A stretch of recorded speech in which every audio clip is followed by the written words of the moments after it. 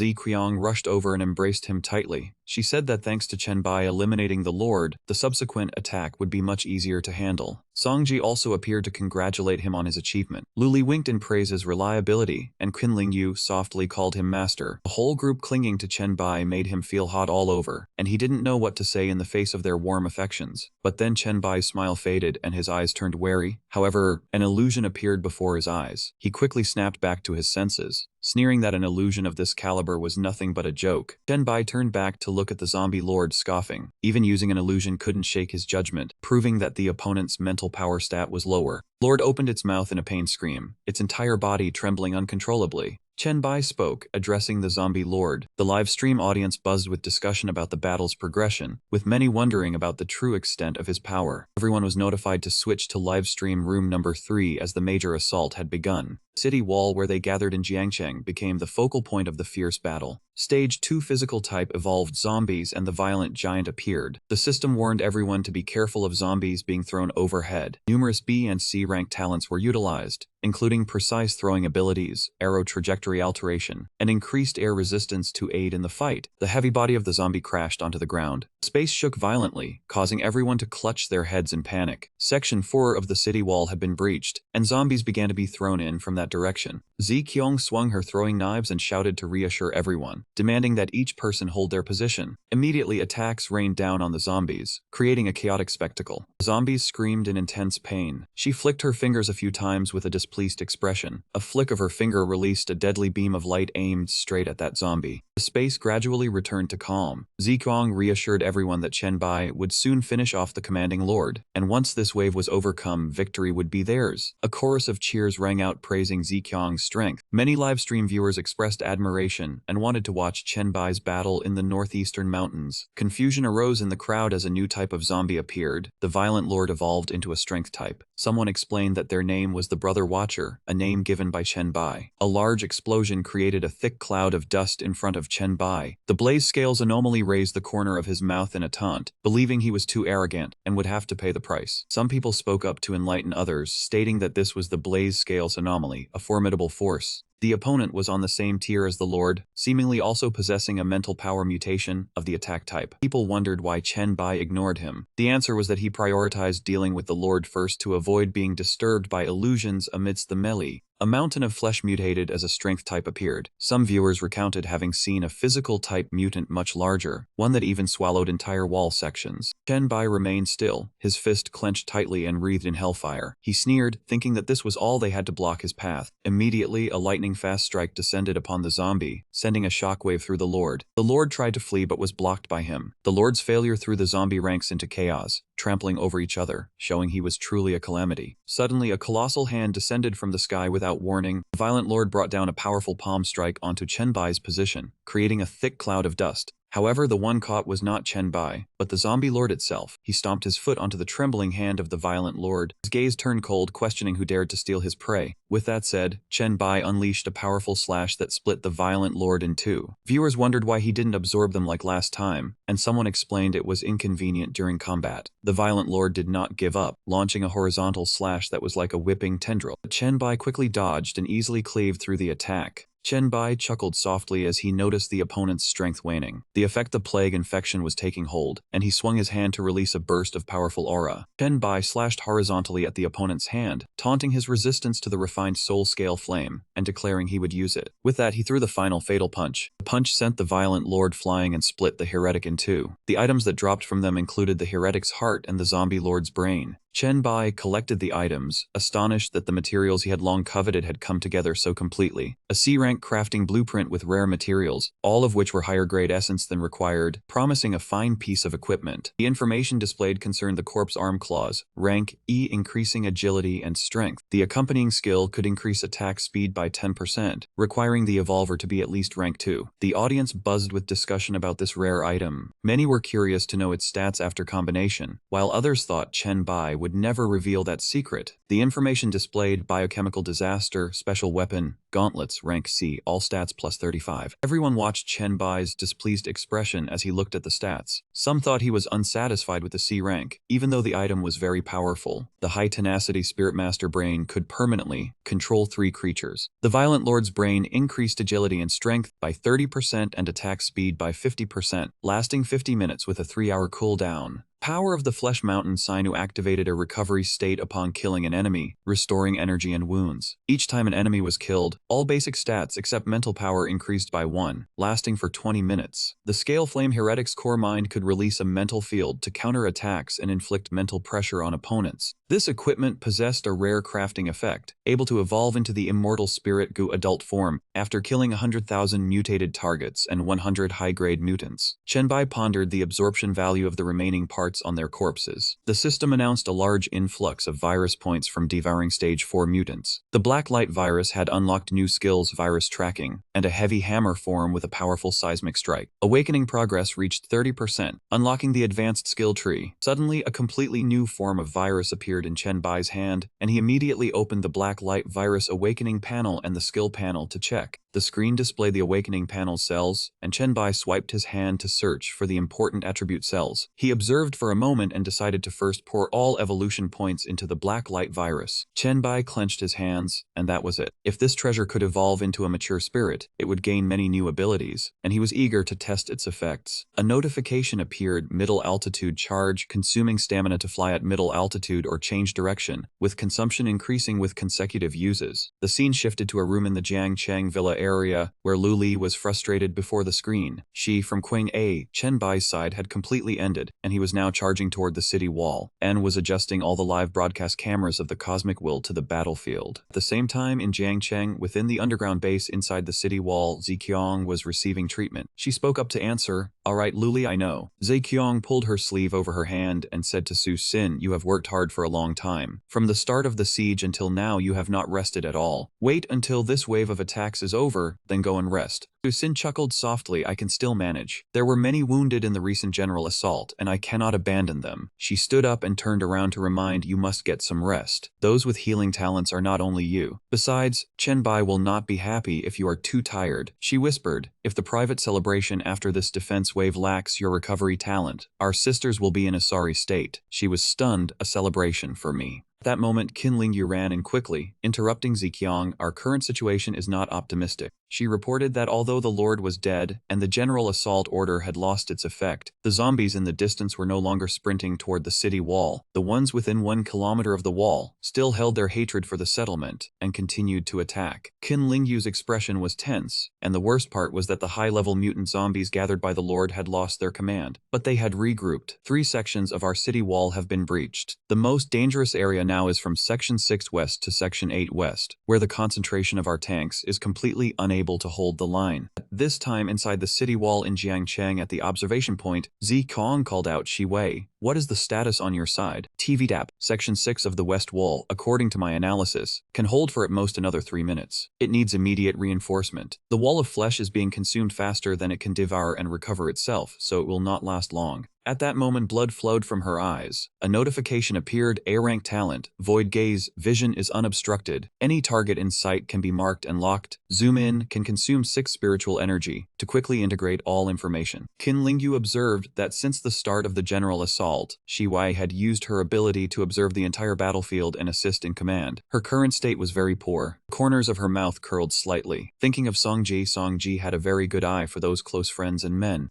After thinking, Ziqiang turned to give orders. Now I will support the frontline battlefield. She requested everyone to keep Shi Wei and make her rest. She quickly accepted the order. Understood. The scene shifted to Jiangcheng, on the city wall of the settlement. Song Ji shouted loudly, Sister Leng Shuang, I brought people to help you. Leng Shuang said urgently, do not come over here. Their speed is very fast. You cannot help. Song Ji yelled, Sister Leng Shuang. She faced the crowd. Everyone come on. Chen Bai spoke up. Leng Shuang told you not to get involved. Why are you causing trouble? Song Ji was stunned. Chen Bai. He ordered, quickly take the people back and tell everyone. The Lord is dead. Leave the rest to me. She was surprised. The Lord is already dead. Chen Bai has returned. Chen Bai lowered his hand, delivering a powerful attack that made Song Ji overjoyed. Victory was assured. He swung his arm, unleashing a whip form attack from his hand. Song Ji and everyone shouted, full force to kill the enemy. The Lord is dead. Chen Bai has returned. He stood under the drifting smoke of the tracking virus. Searching by heat, victory was assured. Chen Bai delivered an attack, kill, high-level Earth-type energy. Ziqiang also unleashed an attack, killing with the Violet Star Hammer. Meng also did not want to be outdone and attacked kill. The scene shifted to 4 days later. White smoke and dust rose, obscuring the sky and the earth. Chen Bai observed, the losses in this city defense battle were far greater than I imagined. Ziqiang agreed, yes, the city wall was almost completely destroyed. The battle lasted 5 days. She judged that we all overestimated our endurance and underestimated the intensity of the battle. If not for you and Meng, we surely could not have held on. Corners of Lai Du's mouth lifted. I think you all should be a bit happier. He chuckled softly. Although the battlefield was relatively tragic, the death toll was lower than I imagined. Congratulations, you all have completed the mission perfectly. Lai Du affirmed, now is the time to build your city-state. This is the challenge after the descent, the first city-state. Outside the ruins, at the gathering point of the city wall Jiangcheng, the Cosmic Will, investment mission S-rank Golden City building order completed. Mission rewards issued. Ziqiang guessed, so that means the construction is successful, nothing else. Chen Bai denied, of course not. He turned around and took her hand. Let's go to the place where we use the city building order. The scene shifted to the foot of Dongshan Mountain, at the gathering point Jiangcheng. Voices of confusion rang out. What is this? I do not know. It just appeared. Everyone be careful. The system announced, exclusive city heart. Only the evolver Zai and those she authorizes can use it. After use, a city-state can be built. Everyone was stunned. It is the city heart. The city heart belongs to Lady Ziqiang. Chen Bai and Queen Song have arrived. Chen Bai walked over and said, use it here. Queen A replied, before using it, I specifically consulted planning experts. This location is very suitable. She explained that this place includes mountainous and plain areas surrounded by mountains. Some important structures and resources can be placed here. There is also a large plain in Jiangcheng, and a waterway crossing the gathering point that can be used for transport. He lowered his head and chuckled, worthy of you, very thorough thinking. Let's go. Let's establish our city-state. Ziqiang glanced back. Wait, I have something I want to ask Lord Liu. She spoke in an apologetic tone. Dear Lord Lai Du, although this is an investment from you for me, I want Chen Bai to be the city lord. Lai Du pulled his hat down. Do not ask me. The city heart already belongs to you. You only need to fulfill the promise of establishing the Earthstar Merchant Guild in the central area. Ziqiang, Chen Bai's back. Ding ding. I have entrusted the authorization to you. The system announced, Cosmic Will reminder. You have received authorization to use the city heart. Do you accept? Chen Bai did not hesitate and agreed. Yes. Cosmic Will reminder, please name city-state number 1001. This notification made Chen Bai a bit suspicious. It was also time to remember the revenge story. He spoke up, name Chen Bai City. Cosmic Will reminder, naming successful, city-state management panel unlock. Notifications kept appearing. Cosmic Will reminder, S-rank city heart. The owner of the city heart becomes the city lord. Gains 20% experience and level up rate within Chen Bai City. All attributes increased by 100%. Can choose to activate. Enemies in Chen Bai City have all attributes by 50%.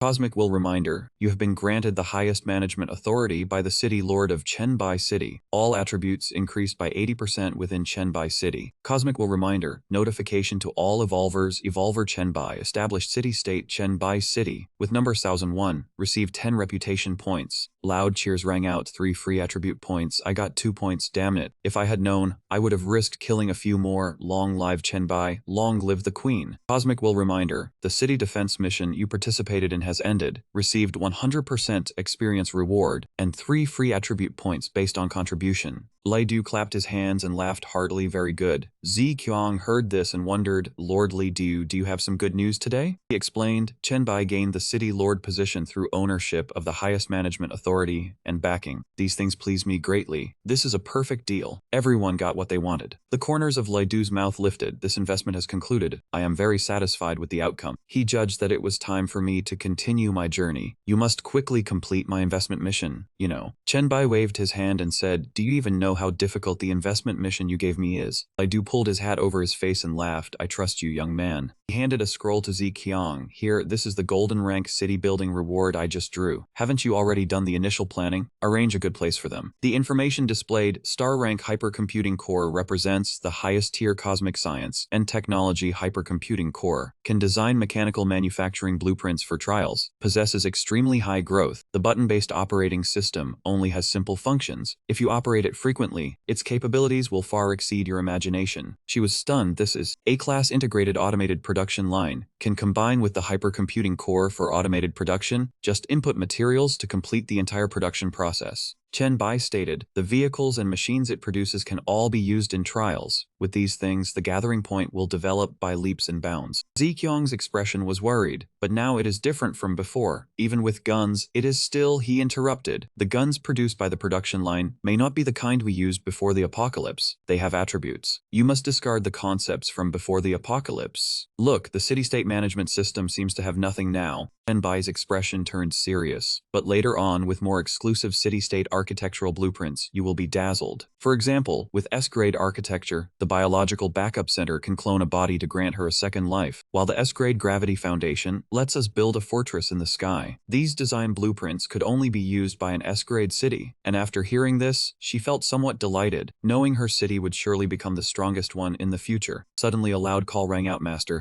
Meng ran over. This time slaying monsters in the Meng realm was super fun. She unlocked 3 new skills. Master, look at this. The system showed Meng sharing her new skills, including the Meng realm totem enhancement with white noise that plunges others into dreams, and the drowsy wave that strengthens hypnosis, along with mental suggestion that makes people let their guard down. Chen Bai praised her. Now the Meng realm totem no longer requires a fixed gaze to send people into dreamscapes, and combined with the drowsy wave, it is extremely useful in real combat. She happily exclaimed, Master flatters me. This is just the combination I chose after looking at the skill tree. Meng stepped closer. Master, look at the third one. It is the new skill tree I picked myself. The system shows the ability to absorb Meng essence, Meng realm visitor, allowing a return to reality or bringing someone from any active Meng realm totem. Chen Bai was somewhat surprised. This is a teleportation ability. She happily said, that is right. If I pulled Han Xiao into the Meng realm now, I could use the totem to teleport next to him. Of course I can bring Master along instead of moving myself. He analyzed, when it comes to choosing skills alone you are already proficient, but other aspects still fall far short. Meng asked if Master was free. She happened to want to study the new skill effects. Chen Bai agreed to meet at training grounds on the hillside. Meng excitedly ran off. Chen Bai asked Zi Qiang to pick a few people with different mental strength levels for real combat testing of the new skills. She agreed and arranged for everyone to gather at the training grounds. Zi Qiang hugged him and reminded him not to train too late. Everyone had prepared a feast tonight to reward the city lord. Chen Bai smiled lightly and said he knew. Her voice lowered. I heard Songji also prepared a surprise gift for you. Scene transition to the gathering village. Yangcheng, Zi Qiang. She complimented Shi Wei on her outfit. It suits you well. Settle on this one. She turned to call the sisters. Are you confident following me to conquer Chen Bai in tonight's battle?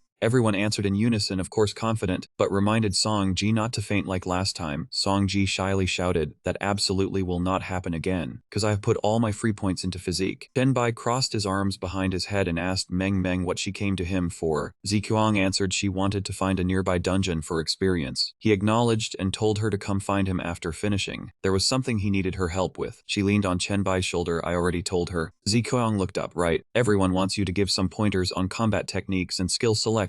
Just then Song Ji popped up from below and shouted, yes, exactly. Chen Bai caressed her cheek. Your talent skill tree is visible at a glance. Barely any branches. Do you even need guidance? Song Ji immediately answered yes. He chuckled, alright, both of you screenshot your skill trees and send them to me. Everyone was delighted. Chen Bai rested his chin on his hand and thought. S-grade violet pupil has 3 very promising evolution paths. Zi Qiang asked what he thought. He pondered because she is a queen, not a warrior. The upgrade focus should be on violet pupil evolution to enhance mental impulse strengthening. Chen Bai stated the violet pupil skills, sword heart, boundless depth, noble pupils, help you understand your opponent. Adding control abilities will be extremely suitable. She concluded the sword heart allows seeing through attributes, and if the mental strength gap is too large, it can even read minds. Ziqiang's gaze turned thoughtful. If looked at, one might fall into a daze and lose directional awareness. And what about noble? Chen Bai looked at Shi Wei and asked about her A-grade skills. She shyly admitted having only 2 trees. He turned back to the screen. No problem. You should invest in the intimidating gaze skill to create a threatening target for opponents. Then choose the See What I See skill for team resonance. In the future, you will be a great support. Shi Wei promised to unlock these 2 skills soon. Chen Bai encouraged her. Your basic abilities are already formidable as they are. He turned to Lu Li. Your B-grade illusory mirror skill has a technique that can create miracles, she asked in surprise, because she had examined it thoroughly and saw no damage ability at all. Chen Bai denied. Think about this, taking illusion as reality. This skill is very special. If an enemy believes in the illusion, then the illusion becomes real to him. If he believes the bomb in the illusion is real, then he will truly explode. That is why the skill has no damage description, because everything becomes potential. Di Kuang was skeptical because this ability sounded too broken for a B-grade talent. Chen Bai rested his chin and sat up to explain, in Lu Li's talent there is no real power or aura. Pure illusions are easily seen through. Success depends on Lu Li's technique. He turned to Su Xin. Next is your B-grade high-speed recovery ability. Chen Bai noted she balances 3 types of recovery: stamina, flesh, and spirit, because her skills lean towards self-recovery first. Only then can she proactively support others. He softly praised her ability as simple and practical. No one is better than you at healing. Songji hugged Chen Bai and asked if Sister Su Xin was done. Was it her turn now? He looked up at Qin Lingyu C-grade and said, finally, the B-grade focus concentration of Qin Lingyu. She answered, thank you, master. Chen Bai explained her ability on the surface seems like just quick thinking, but its essence is a god-grade talent when she sets a goal and focuses. He continued, she can speed up her thinking and filter out excess information, so she should choose skills that aid battlefield judgment and practice against enemies. She bowed and replied, thank you, master. She noted this family member has definitely focused all her attention on you. Now even a stab would not be felt. Chen Bai was somewhat contemplative. This will not do. He flicked her head, making Qin Lingyu yelp. He reminded her she must control the target and timing of entering the focused state. Otherwise, this talent is only a drawback. She nodded and promised to practice controlling her ability. Songji jumped in. My turn now. She lay on the bed, propped on her hands, legs swinging. The C-grade natural intelligence increases experience and proficiency. Chen Bai told her not to miss any important skills. Once you have enough points, you will have 10-fold comprehension ability. Continued, including 10-fold learning speed and technique proficiency. Songji cheerfully said, in short, it is superior growth speed. Able to learn all combat stances and master techniques. He teased, even though your physique can never surpass mine, maybe with exquisite technique you will conquer me. She angrily shouted, because Chen Bai always bullies her. Zi Qiang spoke up, reminding everyone they have heard their development directions. Qin Lingyu urged everyone to work hard so as not to embarrass Chen Bai. Leng Shuang from outside heard the lively noise inside and replied they would definitely give their all. She sighed, if only Chen Bai could give pointers on the A-grade skill line. A moment later, Han Xiao's eyes opened. At Mado, Han Xiao yanked off the blanket and sat up. That old man's skill is truly impressive. She managed to bring the master over here. Meng at that moment messaged Chen Bai. The teleportation distance was too far, causing her dizziness. He said it was due to heavy mental strength consumption. Go rest now. Han Xiao curiously asked about the situation of Chen Bai City. He answered everything that needed planning was done. Now everyone is working hard to build the city. Chen Bai also asked about the city building rewards and attribute points, since the two had killed many special zombies in the Meng realm. Han Xiao tremblingly recounted. He and Meng went to eliminate the Shriekers in the Meng realm space when an incident occurred. They all screamed simultaneously, creating a massive mental attack. He relied on his mental strength to fly up, but got dizzy and fell to his death. After hearing this, the atmosphere fell into silence. Chen Bai helplessly turned around, telling him not to tell anyone he belonged to Team Zhaozhen 1 because he did not want to lose face. Han Xiao cried and begged, please do not. Only you and Meng know about this. No face lost. For the sake of the chemical plant benefits, he was willing to lead the way immediately. Chen Bai turned back with a light smile, saying he was joking. Set off once ready. Han Xiao happily exclaimed, excellent. At that moment, Chen Bai's hand suddenly glowed. Train of thought surfaced. The plague mark from the SS grade mission was still vibrating as a reminder. Perhaps Han Xiao's words about the chemical plant and the zombie plague were true. Han Xiao walked to the window, inviting Chen Bai to fly this way. The corner of Chen Bai's mouth curled up. Just stabilize the city order. Must quickly get there to see what the SSS grade mission rewards are. He thought to himself in Jiangcheng. He never dared to check the mask for fear of Loida discovering he had hidden it. it. The system displayed the S-grade demon blood essence, a special medicine refined from demon blood that makes power pure. The most valuable point is there is no usage requirement, surprising Chen Bai, because those bloodline medicines could be refined into S-grade essence. Han Xiao called out. Ahead of Chen Bai was the place with that green bone mist. Two quickly moved there. Chen Bai asked about the situation inside the plant. He answered he had investigated it quite thoroughly before the apocalypse. Chen Bai praised him and said, "Let us begin." Han Xiao was panicked seeing the green bone mist and dangerous fungus marks. He reassured Han Xiao, as long as he stays within 10 meters of him he will be safe. Coincidentally, he could take him to the place where his father used to work to activate the mission for him. Han Xiao put on a mask, nodded in agreement with Chen Bai. Chen Bai's hand lit up again. The system displayed the plague imprint interface had opened, activating the next mission of the plague cult, the A-rank plague factory. Kopamang, a place of mutation that had become a paradise for viruses. The goal was to find the source of the mutation. The reward was 10,000 experience points and the A-rank bacteria cultivation skill. His gaze turned cold. It was time. The virus quickly absorbed into Chen Bai's body. He thought that upon reaching level 10, his talent would be enhanced, and although there was no description, his ability to control viruses had clearly improved. Chen Bai chuckled inwardly. All microorganisms within a 10-meter radius were under his control. Han Xiao stammered in fear that he could still enjoy himself in such a terrifying place. It was truly peak. He asked if he meant to say he was a freak. The other softly, "Yeah." Suddenly Han Xiao pointed at something hanging in the sky. "Chen Bai, there's a monster over there." Chen Bai's hand transformed into a blade. He chuckled softly and nose. Before the other could get his bearings, he had leaped upward, directly attacking that monster. Chen Bai landed lightly. "I hate noses." And Xiao called out, "Chen Bai, look this way. The plague nose is guarding near the mushroom. Maybe that's the material for the dungeon." He reminded, "Don't touch it. If you want to die easily, just take a whiff. Starting from the lungs, rotting in the middle will be less painful than from the hand." The other stepped back in shock. Chen Bai picked up the mushroom and said it was a combination of virus and bacteria. As he finished speaking, he brought it to his mouth and took a bite. Han Xiao was horrified. "You ate it." "Chen Bai, be careful." He casually replied, "It's fine. I'm immune to these things." The system notified him of absorbing a deadly fungal virus combination, receiving 150 virus points. He put it all in his mouth and praised, "This one mouthful of virus is worth several elite zombies." The system reported another 350 virus points received. Chen Bai turned and walked away. "Let's go to the workshop and rest area where his father worked first." Han Xiao agreed vaguely. The scene shifted to Mado, the staff housing of the plague factory. Han Xiao pointed, "His father's work area has been checked, nothing special. The next clue is probably not here." Chen Bai followed saying, "Then come with me to explore the source of the plague. If I tell you to run, you must leave immediately." The other agreed at once. He pointed upward. "That place has the highest plague density and virus concentration. Do you know where that is?" Han Xiao replied, "That must be the wastewater treatment tank, the place where wastewater from chemical plants gathers." Han Xiao was worried. "Inside there are two extremely large and deep pools." He pointed at it once. Just smelling the air there made him dizzy. At this moment, the toxic mushrooms emitted a fragrance attracting the insects swarming around Mado in the wastewater treatment plant of the plague factory. Han Xiao began to panic and call out to Chen Bai. He reminded the other to use his mental energy to wrap around himself to prevent plague infection when he was too far from him. The other immediately complied. Suddenly a voice rang out, "Children of the plague, servants of the virus." The man raised both hands high and spoke loudly, "The children of the cult." His feet sprang and launched him upward, directly striking at that man. Chen Bai's widened in astonishment. Unable to break through the defense, the blade was his strongest attack form. Could an A-rank boss really have such strong defense? Fukasumi knelt down and chuckled softly. "Towards our destined god, offering the most respectful rituals and devout prayers, hoping the god will soon light the sacred flame, bringing the plague's grace to spread across the world." Han Xiao stammered, asking if they were kneeling to him. He replied doubtfully, "That was probably the case." He placed his hand on his chest. "Of course we kneel to you, the great god or die destiny. Fukasumi is ready to dedicate everything to you, be it life or soul." Chen Bai was surprised, a triple transition saint of level 71. In his past life he had at most reached level 79. How could someone this strong appear at the early stage of the trial? Although he sensed the man's spirit was only D rank, he still recognized the name and rank of the saint. Unbelievable, he was definitely completely unguarded against him. He asked, "Am I the god of your destiny?" Fukasumi replied, "Yes. The high priest used his life to guide your arrival. You have received the plague mark since the beginning of the trial. You are definitely our destined god." Chen Bai's lips curled up. In his past life he had heard that every high-level talent had its own unique fortune. Perhaps was the special fortune of the virus monarch. The plague body felt stronger than Han Xiao's demon bloodline. He asked, "What can you do for me?" He laughed excitedly. "We paid a great price to enter the trial early, precisely to be able to help you." Fukusumi breathed a sigh of relief, lucky to have met you early. Each member here can offer a treasure from the cult corresponding to their strength. He remained kneeling and apologized for not being able to hand over everything directly to avoid detection by the universal will. Chen Bai replied, "It's fine." He thanked him and asked what kind of treasure you need. He went straight to the point. "Do you have a class change scroll?" This startled him a bit, a class change scroll. He put down his staff and replied, "Of course." Fukusumi offered the S-rank Plague Knight scroll and the S-rank False Grub Horse. The light from the class scroll flashed along with a soft laugh. "There is also the rarest SS rank Fate-bound child in the cult." And Xiao was shocked. SS rank, the Plague Terminator. Chen Bai sighed and asked, "Is there an SSS rank?" Fukusumi stated that SSS rank classes were nearly impossible from the start. Many gods also ascended from SA or B ranks to SSS rank. He repeated, "I know, but I only need the SSS rank class change scroll." Suddenly tears rolled down his cheeks. "Only the SS rank scroll." Fukusumi spread his arms and shouted loudly, "This is our future god. Fiozi has hope for revival." Chen Bai scratched his head and said, "If not, then looking at other items is fine too." He hurriedly replied, "No, there is. We have a way to obtain the SS rank scroll." He was somewhat delighted, really. Fukusumi stated, "Yes, it's not guaranteed. Moreover, you need to get it yourself." He suggested opening a special secret realm leading to the greatest plague event in the history of Lamtane. You will collect the recorded plague life seeds. They will condense into a class change scroll with the ability to receive an SS rank scroll. Fukusumi held his staff. "Since there's a chance, we must definitely try." He raised his staff high and declared, using life, strength, and soul as an offering, becoming the stepping stone to the god, the divine path of the plague. As soon as he finished speaking, he turned fierce and shouted, "Open." Immediately a surging aura flew out. The staff fell heavily to the ground. The system notified if he wanted to enter the exclusive secret dungeon, the Lamentations of 80 million souls. The remaining time to enter the dungeon was 2 minutes 56 seconds 13. Chen Bai laughed bitterly. "This is an exclusive dungeon. I can't bring you in." Han Xiao scratched his head in confusion. "A boss that strong sacrificed everything to open the dungeon. I wouldn't dare go in either." He lifted his eyes. "The time for the exclusive gate to open is limited. I'll take you out first, letting you go out alone. If the insects don't kill you, the plague will infect you." The scene shifted to Mado, near the plague factory area. He stared blankly at the ruins and debris. "What did I just go through?" The system displayed, "Your Hanwang is in Mado, having just parted with Chen Bai. You guys can't even imagine what I've been through." "Yizai from your Hanwang. How's Chen Bai?" "I'm really not a sword immortal. Ask for me when Chen Bai and Meng Meng are free. If there's another dungeon not yet cleared, your Hanwang, you sword immortal, can go back. Chen Bai probably doesn't have time to help you." Ba Wang continued to hide the truth. "Be careful, I'll put a few holes in you at Madu." "Your Hanwang, please." Eldest brother Ba Wang, calm down. "I'm telling you, your Hanwang, a super strong NPC, knelt down and offered a class change scroll to Chen Bai, and you're still not satisfied." Ba Wang asked, "How strong is super strong?" "Your Hanwang wearing a simple cloth robe." Chen Bai attacked with all his might, but couldn't break through his defense. "Really strong, Ba Wang? How is that possible?" "Oh no, what class change scroll?" "Your Hanwang, 2 S rank scrolls, 1 SS rank." Water pierced through, yet Chen Bai was still not satisfied. He said, "If it's not SSS rank, then it's not needed." Your Hanwang, and then the NPC sacrificed himself for Chen Bai to open a dungeon to get an SSS rank class change scroll. Yizi sacrificed himself. The successor of the 5-linked wind needle, the gap between Chen Bai and us is probably even larger than the gap between us and ordinarers. Ba Wang, every time after the great slaughter at Feng and receiving news about Chen Bai, makes a bit of his self-satisfaction disappear. Your Hanwang advised not to look for trouble. Don't compare with Chen Bai, but use him to show yourself. Being in the same group as Chen Bai and being chat group number 1001 isn't that cool. Yizi said, "Right." Chen Bai saw the pocket watch suddenly appearing before him and wondered, why did a pocket watch appear? He tucked it into his clothes and looked up. "Where is this?" Chen Bai doubted. "Roman Stone Gate. Is this secret realm Florence?" He glanced around. This must be Florence in the Middle Ages, worthy of being the world's art capital. But Chen Bai scratched his head as he looked around the desolate place, wondering why no one was there. After a moment, he noticed a person huddled up, coughing dryly. Chen Bai was slightly on guard. There was someone there. He approached, and the other person spoke up, telling him not to come closer because he was a filthy sinner, punished by the gods with disease. Chen Bai placed his hand on the man's head, absorbed the virus, and asked if he wanted to keep living. The system reported it had absorbed the Black Death virus. Virus points increased by 3. He looked at his hand, so this was the Black Death. The system displayed a hidden quest related to the plague, requiring the collection of plague seeds. The reward was a class change scroll, tied to a disaster that killed 80 million people in history. Chen Bai wondered what the plague seeds were and how to collect them. Suddenly, the girl pulled down her hood, woke up, and seemed to be cured. Elena turned around and made the sign of the cross, smiling brightly as she thanked the messenger of the gods for saving her, vowing to follow and serve him.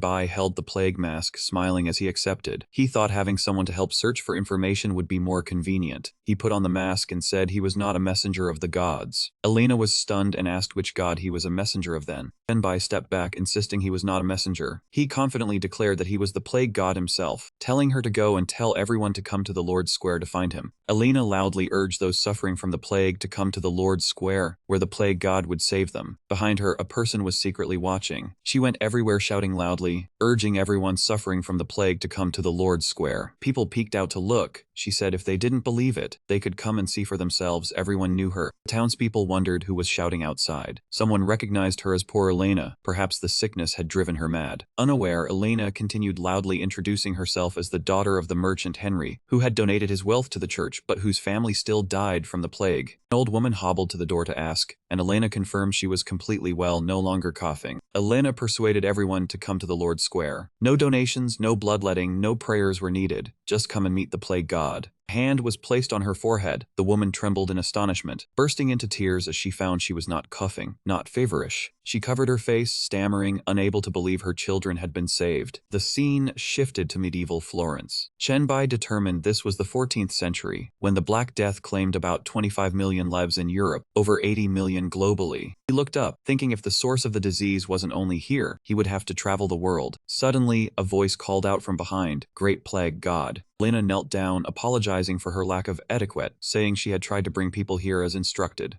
Bai turned around, telling her to call everyone closer, not to be afraid, especially the poor children. People carried their children forward, and the virus was quickly drawn out by him. The viral mist rose and vanished into the air. The children who had been coughing violently before were now calm and more comfortable. Bai flew up high to absorb the virus. Everyone watched in silence. Calls for parents rang out. Children comforted their mothers not to cry because the discomfort was gone. The mothers choked up, saying they no longer felt tired either. Everyone exclaimed in astonishment, feeling relieved. Fevers gone, coughs gone, strength returned. People called this a true miracle. A priest from the Church of Light was called a fool for this, warned not to offend the great plague god. A man knelt down, thanking the god for salvation, vowing eternal faith. Bai told everyone to stand up and go rest, as their bodies needed time to recover after the plague. He urged everyone to leave quickly, as there were many more children suffering behind.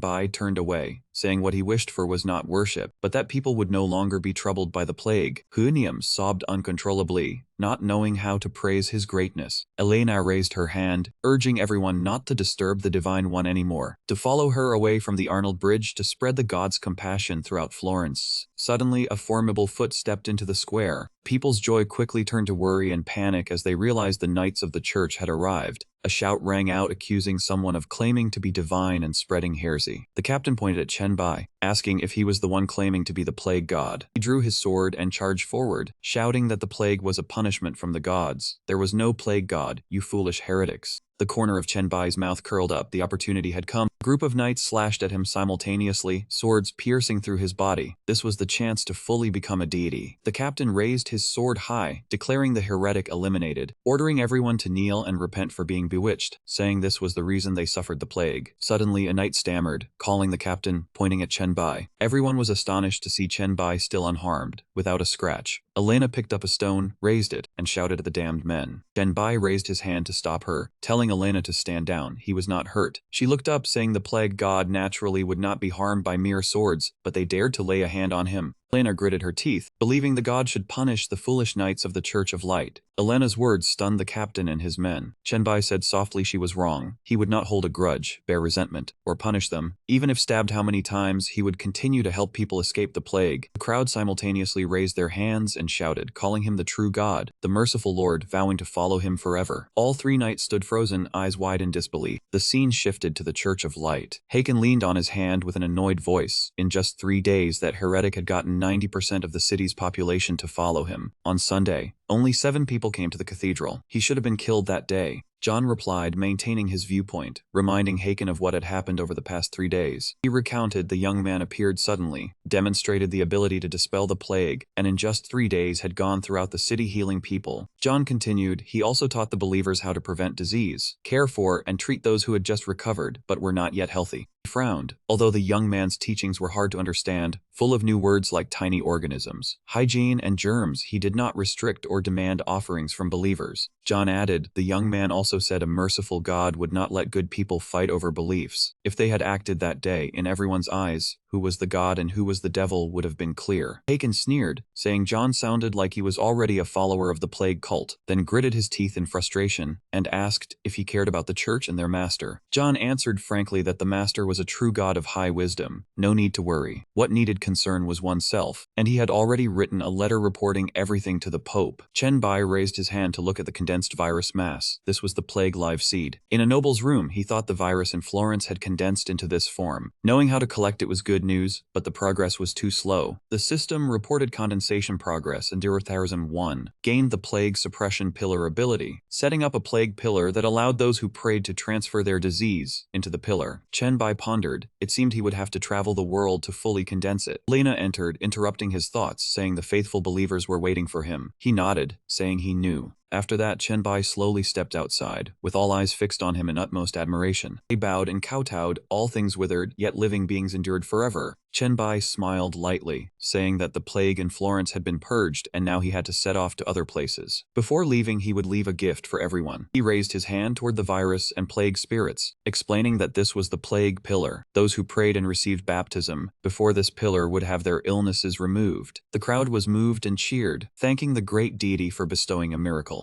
Chen Bai instructed them not to rely on it too much, for after he took the plague away from this world, the pillar would lose its power. He reminded them to remember the knowledge of origins, prevention, treatment, and research that he had passed down. The corner of his mouth lifted in reassurance that the people need not be afraid. They could coexist with these creatures, use them wisely, and they would also support their lives. Finally, they must never forget the doctrines of the plague cult. Elena replied that they would always remember his teachings and doctrines. They would build the plague cult's cathedral here and spread his teachings everywhere. Chen Bai patted her head, thanked her, and entrusted the future to her. He gently wished everyone would never suffer from disease again, then bid farewell. The chanting still echoed everywhere, emphasizing the decay of all things but the immortality of living beings. He turned his head to look back, murmuring the doctrine, all things decay, yet living beings are immortal. Chen Bai marveled inwardly that even from this far, he could still hear the townspeople reciting the doctrine. The unity of people in this era toward faith was beyond imagination. His gaze turned cold, but this was exactly what he wanted for collecting the plague life seeds. Chen Bai thought that claiming the name of a deity would draw people together, saving him much effort on his journey to collect the seeds. Without a divine name, it might take 10 years to complete the condensation of life seeds, but now it saved him much more effort. He decided to continue using this deity identity to complete the dungeon. A few days later, a man knelt and reported at St. Peter's Basilica in Vatican City. The Pope asked the man what had brought him there. The old man on the throne mused that the failed Eastern Crusade had disappointed the deity, and demons had taken the opportunity to release plagues to harm the people. He suspected someone was using the plague to steal followers of the Church of Radiance. The man, the captain of the Holy Knights, Sauron, expressed doubt about the one who called himself the Plague God being able to eradicate plagues. He thought those with unsteady faith were foolish to believe in such a trick. The Pope pushed himself up from his seat and refuted that notion. He said that this person had traveled straight from Florence to here, and had indeed pushed back the entire plague along the way. Sauron was shocked, unable to believe that someone could eliminate the plague. The Pope firmly asserted that this person was a demon, for only demons would release a plague, and then take it back themselves, disguising it as a miracle to deceive followers and prevent them from reaching heaven. Sauron roared in anger that cunning demon was truly detestable for using such a scheme. The Pope continued, saying that heretic had already arrived in Vatican City. He had sent people to lure him to the square, and had also arranged for the populace to gather there. He gestured, urging Sauron to take the spear of Longinus and kill the demon in front of everyone, proclaiming the might of the Lord. Sauron placed his hand on his chest and swore he would slay the demon so everyone would know the truth. The scene shifted to the Great Square, and King Jiang introduced that this was the largest square in Vatican City. The young boy excitedly said, "Please wait a moment. I will go tell everyone you have arrived, because everyone has heard of your deeds and is eagerly awaiting your arrival." Chen Bai thanked him and told the boy to hurry, saying he would wait here. Chen Bai crossed his arms over his chest in a light smile. After leaving Florence, the churches of light in other cities had all tried to block his path or shut their city gates. They all spread the word that he was a demon, but here, someone healthy had come out of the gates to welcome him. He laughed and remarked that it was an old trick. Before him stood a statue bearing the emblem of the Church of Light. Chenbai concluded that they had finally lost patience and were determined to deal with him thoroughly at their headquarters. He looked up, seeing this as an opportunity he had been waiting for to deal with the troublesome church. He thought to himself, let them try whatever tricks they want. A man shouted loudly, saying, "Come here. The Holy See shall judge the heretic who cured the plague." The man pointed at Chenbai, wondering if he truly could cure the plague or if it was all a lie, for if it were true, the Holy See would not have condemned him. The Pope spoke up, accusing Chenbai of being a demon that the Lord had decreed must be destroyed. Sauron added that with the spear of Longinus here, the evil creature could not escape. Chenbai observed their attire and recognized them as the Pope and his knights. He silently praised them for having set up a stage so thoughtfully. He raised his voice to challenge them, saying he came to the mortal world to eradicate the plague, so how dare they, in the name of God, falsely accuse him of being a demon. The Pope pointed and declared that everything Chenbai did was a sham, because the Lord had told him clearly that Chenbai was a demon from the abyss, using insidious schemes to shake the faith of the people. The Pope's eyes turned sinister, accusing Chenbai of releasing the plague to harm the people, then feigning to heal them, to lure those who knew not the truth to abandon their faith in God. The crowd was thrown into confusion. One man said he truly did cure the plague, for I saw it with my own eyes on the road to Florence. A woman wept and asked why the Holy See would not let him heal people before punishing him, because her son was dying. The Pope darkly noted that the fear caused by the plague was shaking the people's faith. The Pope continued, saying if Chenbai truly could rid the plague, the Lord would spare his life, but his mistake was daring to secretly cast spells on the people. The Pope's brows knitted tightly, his eyes full of fury, accusing Chenbai of causing their souls to suffer eternal damnation in hell after death. The crowd was quickly manipulated, believing he truly was a wicked demon. Shouts rang out across the square demanding his death and condemnation. Sauron charged forward with his spear, and the faithful cried out in unison for the demon to die. However, Chenbai merely extended a single finger to block Sauron's sharp spear tip, leaving the man stunned and trembling. Chenbai reminded him that this spear had once made a mistake by wounding the Son of God, and it did not wish to repeat that error, so do not force it. Sauron was frozen, unable to believe such a thing could happen. Chenbai said that all along the road from Florence, he had wondered why the Church of Light always tried to stop him from eradicating the plague. The corner of his mouth curled in contempt, saying now that he saw the Pope was a demon in disguise, he finally understood. The Pope laughed loudly and retorted, asking what nonsense he was spouting. The crowd also burst into laughter, thinking how could the Pope possibly be a demon.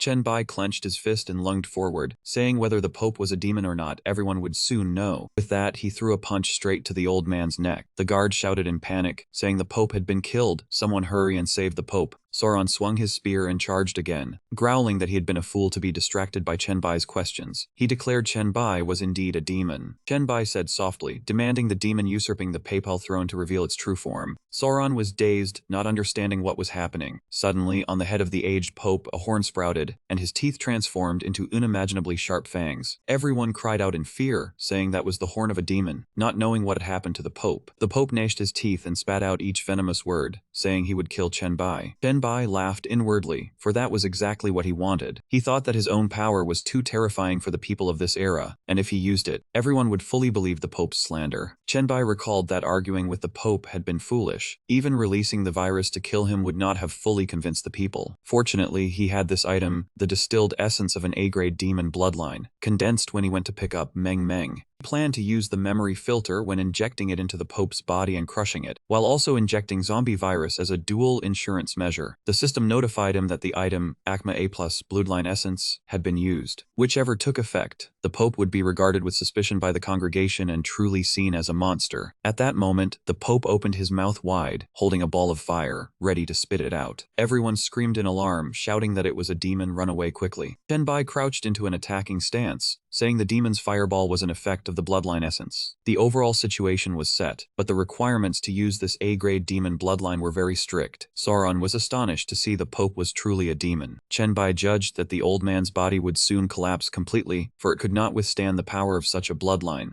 Chenbai spread his arms and declared loudly that the demons of hell had taken over the Pope, twisted the doctrines, and harmed the glorious faithful. And now he still dared to stop him from eradicating the plague and healing the people. This crime was unforgivable. He pointed straight and proclaimed that today, divine punishment would befall the wicked. Chenbai struck the attack, shouting, "Die!" Gasp of surprise rose, saying he had killed the demon. Sauron knelt at his feet, declaring himself Sauron, commander of the Knights of the City of Light, begging forgiveness for his mind having been blinded by the demon and committing the sin of obstructing him, ready to accept punishment. Chen Bai reached out to lift him up, praising Sauron's courage and faith. He emphasized that God does not punish people. God does not care about that. He came to this world this time with one single purpose: take the plague away. Sauron joyfully promised that he would immediately bring all the sick in the city to the great and merciful plague god. Since the Holy See destroyed the demons, the plague cult had risen powerfully. No more barriers stood in his way across Europe. The fame of the plague god had spread far and wide, and every city was waiting to welcome him. The seeds of plague had spread across the lands, but the mission was not yet over. He had to advance to Africa. Chen Bai chuckled softly. A year, 5 months, and 12 days had passed, and finally it was a success. He reasoned that all he needed to do was retrieve the root of the plague. Although this dungeon had no powerful enemies, it was unexpectedly troublesome. Chen Bai looked into the distance. If he had known it would take this much time, he would not have entered. A year and a half before the apocalypse was far too precious. The system asked if he wanted to retrieve all the plague cores. Chen Bai answered yes. The scene shifted to a courtyard with a plague pillar in Florence, medieval Europe. A woman knelt in prayer, hoping the plague god would soon complete his journey and plans. Lena suddenly stopped, her eyes wide open. The man beside her asked what had happened, and why the god's pillar was like that. She answered that the god had completed his journey, and now wished to return to the divine kingdom. Elena urged everyone to chant the doctrine the god had taught them, so the god would know they always kept it in their hearts. Captain bowed his head in obedience. Yes, High Priestess. She wept for joy, saying that the plague cult did not worship disaster or destruction. At that moment, on a medieval Florence street, people raised their voices in prayer, because they hoped for peace in the mortal world, for everyone to be healthy and happy. A surging aura enveloped the plague pillar, and people discussed the need to understand plagues, so they could never harm them again. Elena stated they hoped to control the plagues so they could help them crush all evil. In the past, in their ignorance, they had slaughtered each other. Now that they understood plagues, they did not harm one another. In the future, when they could control them, they would stand shoulder to shoulder. Eventually, the plagues would become their powerful weapon. Everyone regarded this as a battle ritual to protect all living beings. It would make the demons spreading calamity tremble in fear, and make the cruel devils show respect. It would bring about the destruction of every enemy of life. All things in the world would eventually wither, but billions of living beings would stand together, developing endlessly and enduring forever. Chen Bai pondered the words, "All things wither, sentient beings are immortal." He heard their voices, praying that the glory of their master would forever shine upon the world. He quietly opened his eyes, wondering if that was their sincere prayer. The system announced the mission was complete, and he was leaving the dungeon. The scene shifted the plague factory in Mado. The mission reward was being generated, and a scroll appeared. The system displayed the SSS grade Life Death Wisdom Calamity class change scroll. Birth brings ability, contact brings surprise, conflict brings disaster, destruction brings new life. Requires the SSS grade Plague Virus talent. Chen Bai calculated, not recognizing this ability, and wanted to try the class change immediately. But Li Du's mission was to see 2 scrolls, not 2 SS grade classes. He walked along, thinking that since he had 1 SSS grade scroll, he now needed to prepare to obtain the second. According to the information, there was an SSS grade scroll in the deep abyss. The system reported that the Plague Factory mission had failed. Chen Bai was stunned, not understanding what had happened. Had he not already found the source? He denied it. When he found Fukasumi, the system did not announce mission completion. Perhaps the source had been altered by his existence, and after he died it dissipated, causing the mission to fail. His gaze turned to the mushrooms, wondering if they were the cause. He was curious about how Chen Bai City and everyone in the group were doing now. The communication was connected, and Chen Bai asked Zi Qiang about the situation in Chen Bai City. Zi Qiang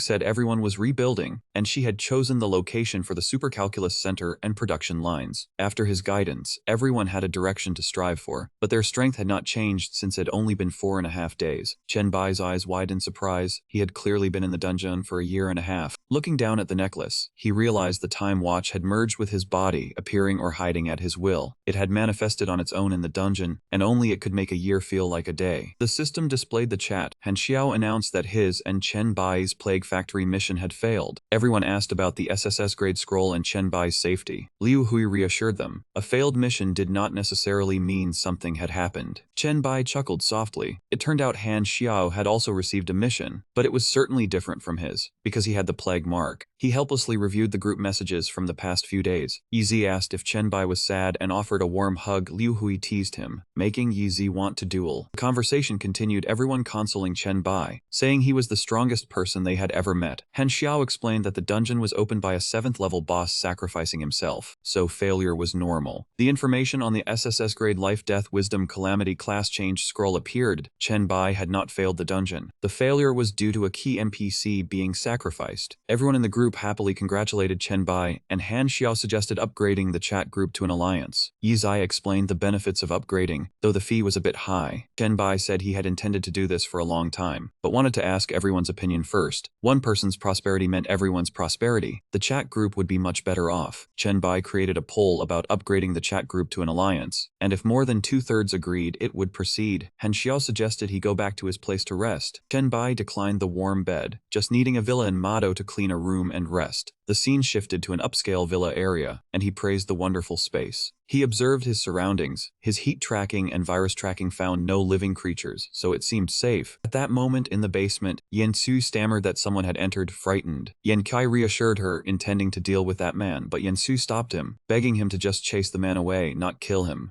Chen Bai lay with his legs crossed, feeling more comfortable now. He could rest after releasing the virus. He tried a medicinal pillow from the dungeon and slept much better. Chen Bai was slightly startled. The system displayed the information on the Degrade Ancient Dragon medicinal pillow, a daily item that calms the mind, improves sleep, and defends the spirit. Long-term use helps strengthen the spirit. He sat up abruptly, not understanding how it had become an item. In the dungeon it was just an ordinary medicinal pillow. Chen Bai was confused, not knowing what had happened to his inventory. The item information displayed: C-grade long flower vase, a city-building item, suspected to be the masterpiece of a craftsman, displayed in a museum, can enhance the functions of facilities. The D-grade living Buddha relic is a special material from the body of a living Buddha, tempered at high temperatures. When carried, it increases luck by 1 and defense against evil by 5.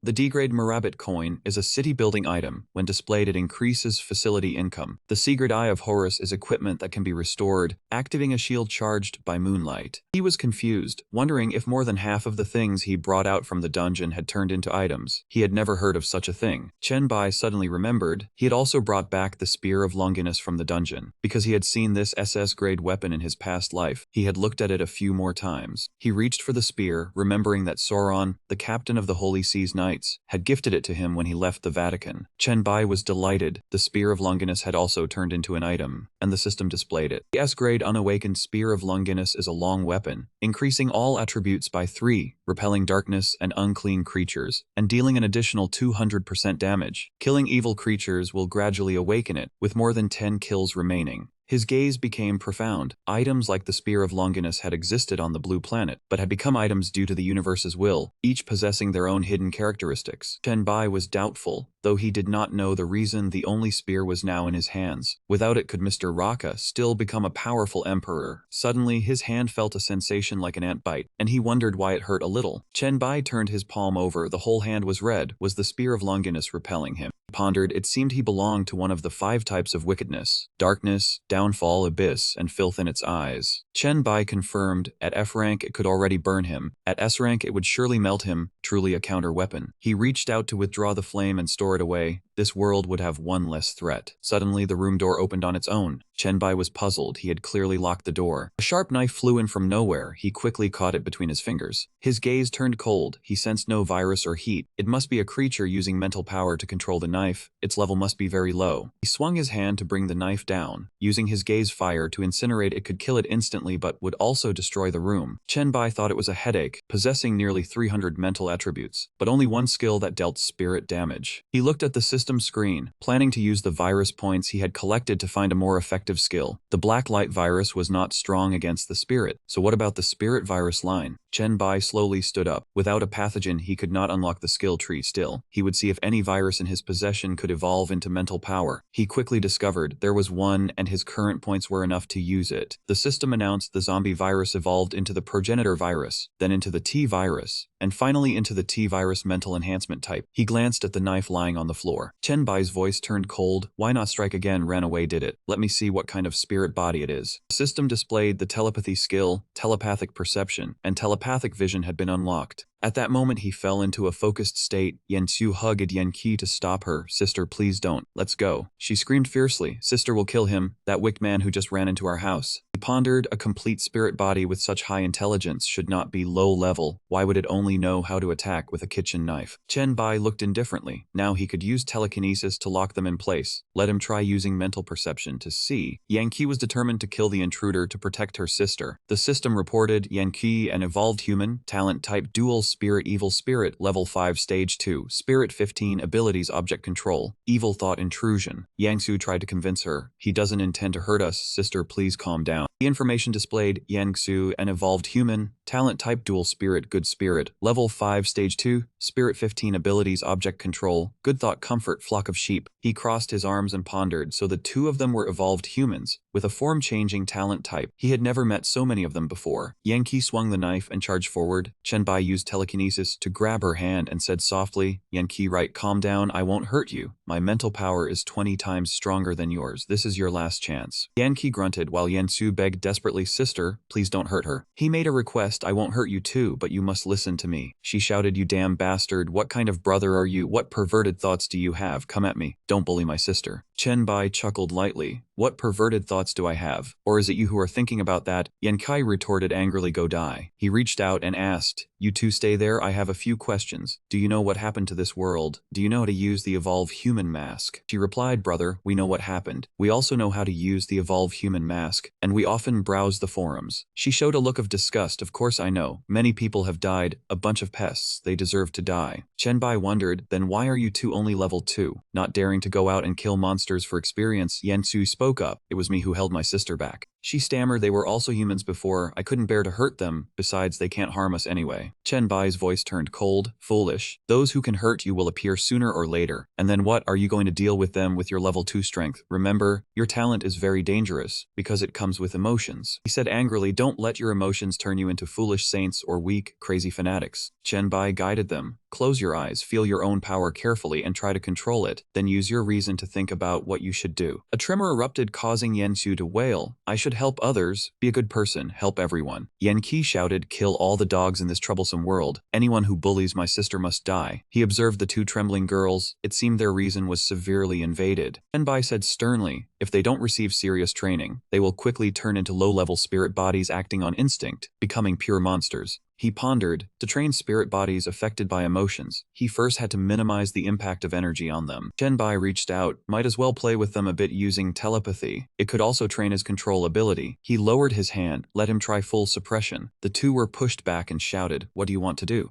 Chenbai chuckled softly. That's right, resist with all your might until your energy is depleted. He thought to himself he could try to train his telepathy shaping and control abilities. After all, in his past life, he was not an expert in mental techniques. Chenbai looked at the two trembling girls. He withdrew his hand. Controlling two spirit bodies at the same time allowed him to grasp the overall picture, but the details were still lacking, and since they were still resisting, the movements were strange. The two girls seemed to have stopped moving, no longer struggling. Chenbai observed no more resistance. Clearly their bodies still had energy. It was their reason that had recovered, thinking I wouldn't hurt them. He walked over. It seemed they didn't understand the situation. If they didn't learn to control their emotional energy, they would sooner or later become mindless monsters. Chenbai shouted, so it's better to kill you now. Immediately the clothes of both girls were torn off. Hoarse screams echoed inside the room. The two girls huddled together, wrapped tightly in a blanket. Chenbai sat beside them and asked, now if you encounter a monster attacking a human, what will you do? Yangsu replied, I would save that person and kill the monster. She judged. Act according to your strength. If you can, kill the monster first. He praised, very good. It seems you have recovered your reason. You still have good and evil but are no longer extreme due to energy. She softly thanked him, big brother. She snorted, your crude methods. Sooner or later I will make you taste them. Chenbai stood up. Before you didn't know how to control your energy, but with your yin level and yang flock of sheep talents. Now starting from 0, I will teach you a basic technique. He raised his hand, try releasing the accumulated energy outward, manifesting in the form of clothing.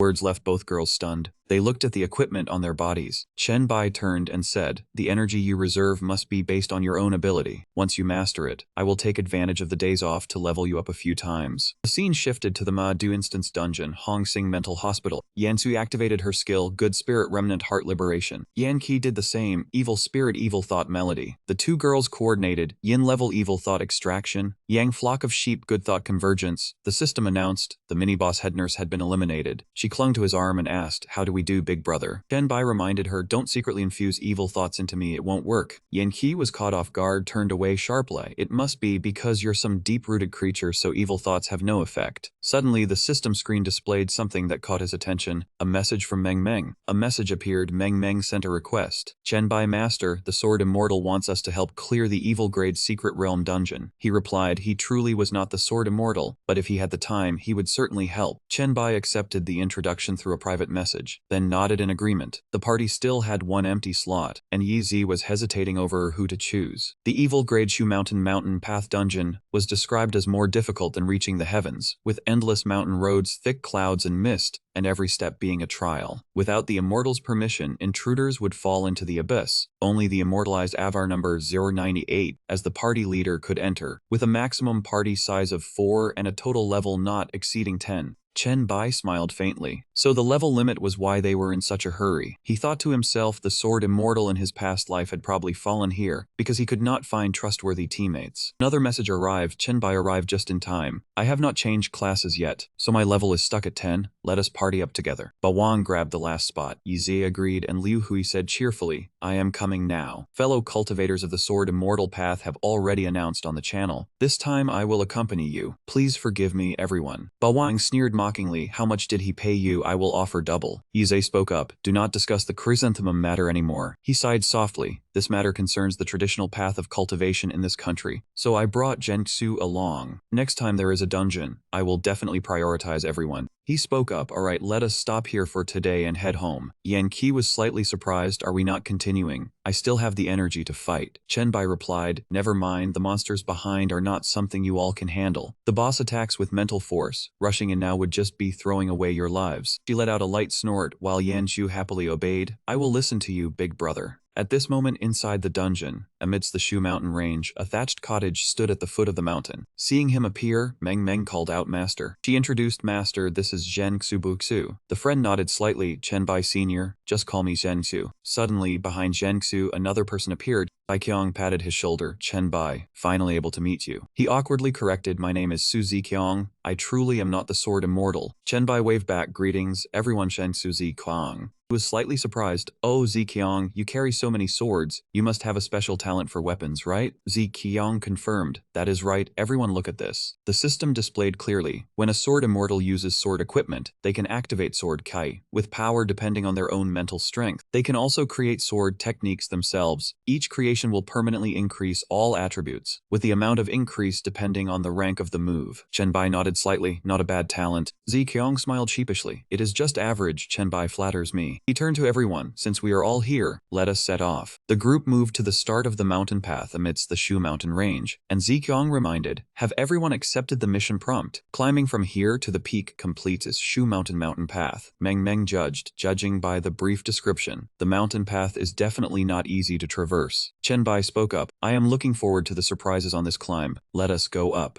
The whole group followed one after another, and Zhengxu said softly, the mist is starting to appear. He reminded, everyone be careful, observe your surroundings. I am afraid this is the first trial. Suddenly, from above, a old man's complaining voice echoed down. The mountain path is hard to walk. The mountain path is hard to walk. Chen Bai quickly rushed forward, greetings, old man, but his feet suddenly stopped. Chen Bai was confused. Just now I ran with all my strength, but could not get closer to him. Could this be? He spread his two hands, and a strand of Kikli condensed. A strand of Kai directly shot forward, and the old man's voice sounded again. The mountain path is hard to walk. The mountain path is hard to walk. All paths through heaven and earth's 5 elements are hard to pass. In the blink of an eye, he recovered and walked normally. Chen Bai concluded, indeed this is an illusion. Ziqiang asked curiously, Master, what is wrong with that old man? He replied with suspicion, it seems to be an illusion that guides the way. Those words he sang, everyone should remember them well. Ziqiang pointed and laughed loudly. I heard clearly he said all paths through heaven and earth's 5 elements are hard to pass. He sang it slowly enough. Zhengxu rested his hand on his chin and thought, this mist could be considered water within the 5 elements. Could climbing with limited visibility be the first trial? He continued, water evaporates, bones are hazy, within the bones one sees flowers. A person finds it hard to return. He thought to himself, this is not good, this place is dangerous. The system notified, the biochemical disaster gloves have been equipped. Chen Bai's gaze became full of vigilance. Suddenly, a force caused him extreme astonishment. At that moment, something shot through the air swiftly. He quickly raised his shield to block, but the sword key was so fierce, even with the added defensive power of the shield, it could pierce through. The sword was then pulled back out. Before the sword disappeared, Meng called out worriedly, Master, have you been injured? Ziqiang looked around and shouted, everyone be careful, my sensing ability cannot detect its sword intent. Zhengxu turned back, Senior Su, activate the talisman I gave you. My mental strength cannot sense its location either.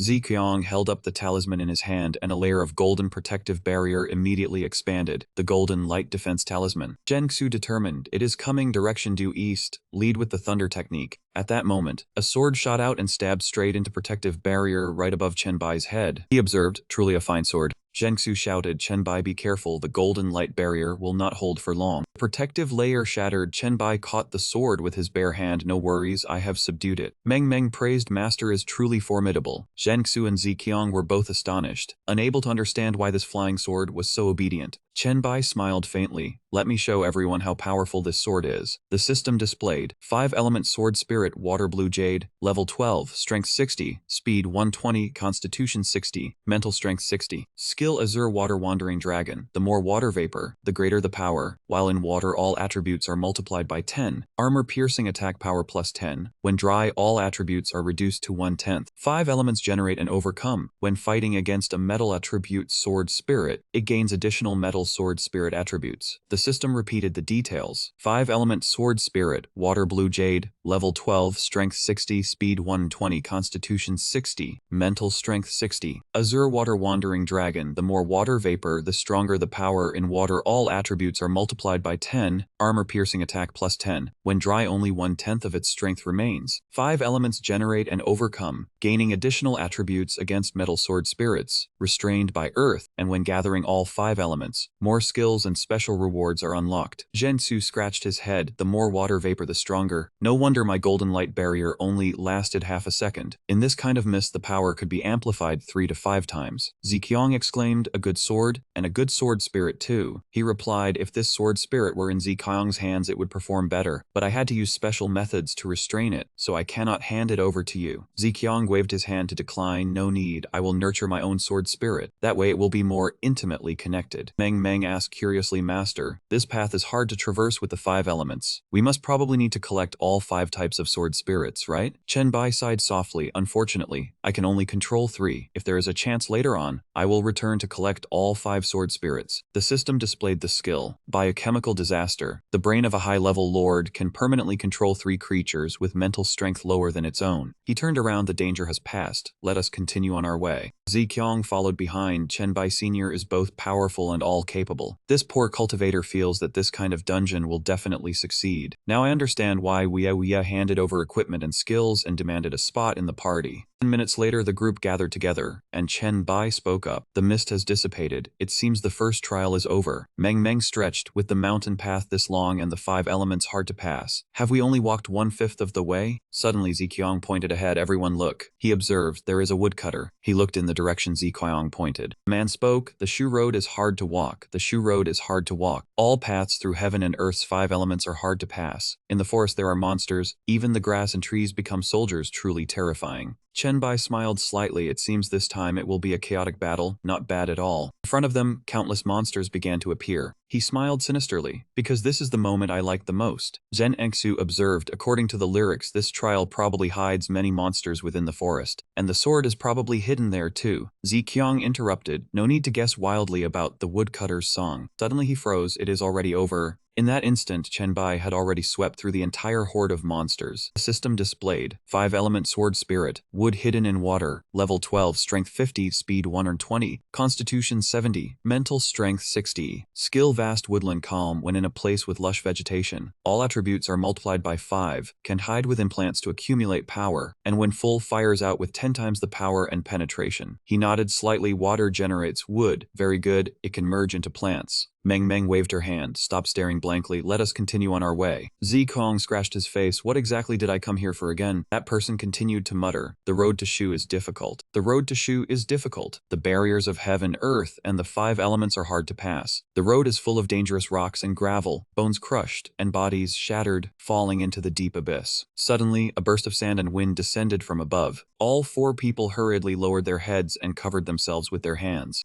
Jiangsu gritted his teeth, unable to take another step forward. Golden light bodyguard talisman. Meng Meng raised her hand to stop them. Wait, here are some eye masks for everyone. My talismans are not easy to make, use these. He put one on and let out an exclamation. Meng Meng the senior, you really come prepared with all sorts of equipment. Meng Meng replied, I made all of it myself. Chen Bai gave a quiet compliment. Good, this way at least we don't have to cover our eyes, he thought to himself. Even though the sand and dust couldn't injure his eyes, the feeling of wind and grit blowing against him was still quite unpleasant. Suddenly, another tremor arose, and the ground beneath the feet of two people exploded, sending Zikuang and Chen Bai flying in opposite directions. Jiangsu and Meng Meng shouted, Zikuang! Senior Chen Bai! Master, he said worriedly, what should we do, Senior Meng Meng? The wind and sand are so strong, we can't see where they fell. She stammered, it's all right, I'll go look for them. A whirlwind of sand and dust formed, and Meng Meng was about to jump down to search when she heard a call. Master, Junior. Jiangsu ran over quickly to stop her. Boss Meng Meng. Ziqiang cried out, I just ate a mouthful of sand. He panted as he reminded her, this instance forbids flying, and I've already consumed a lot of internal energy. I've only used it a few times and I'm already feeling tired. If you jump down now, we'll be in big trouble. You'll exhaust yourself.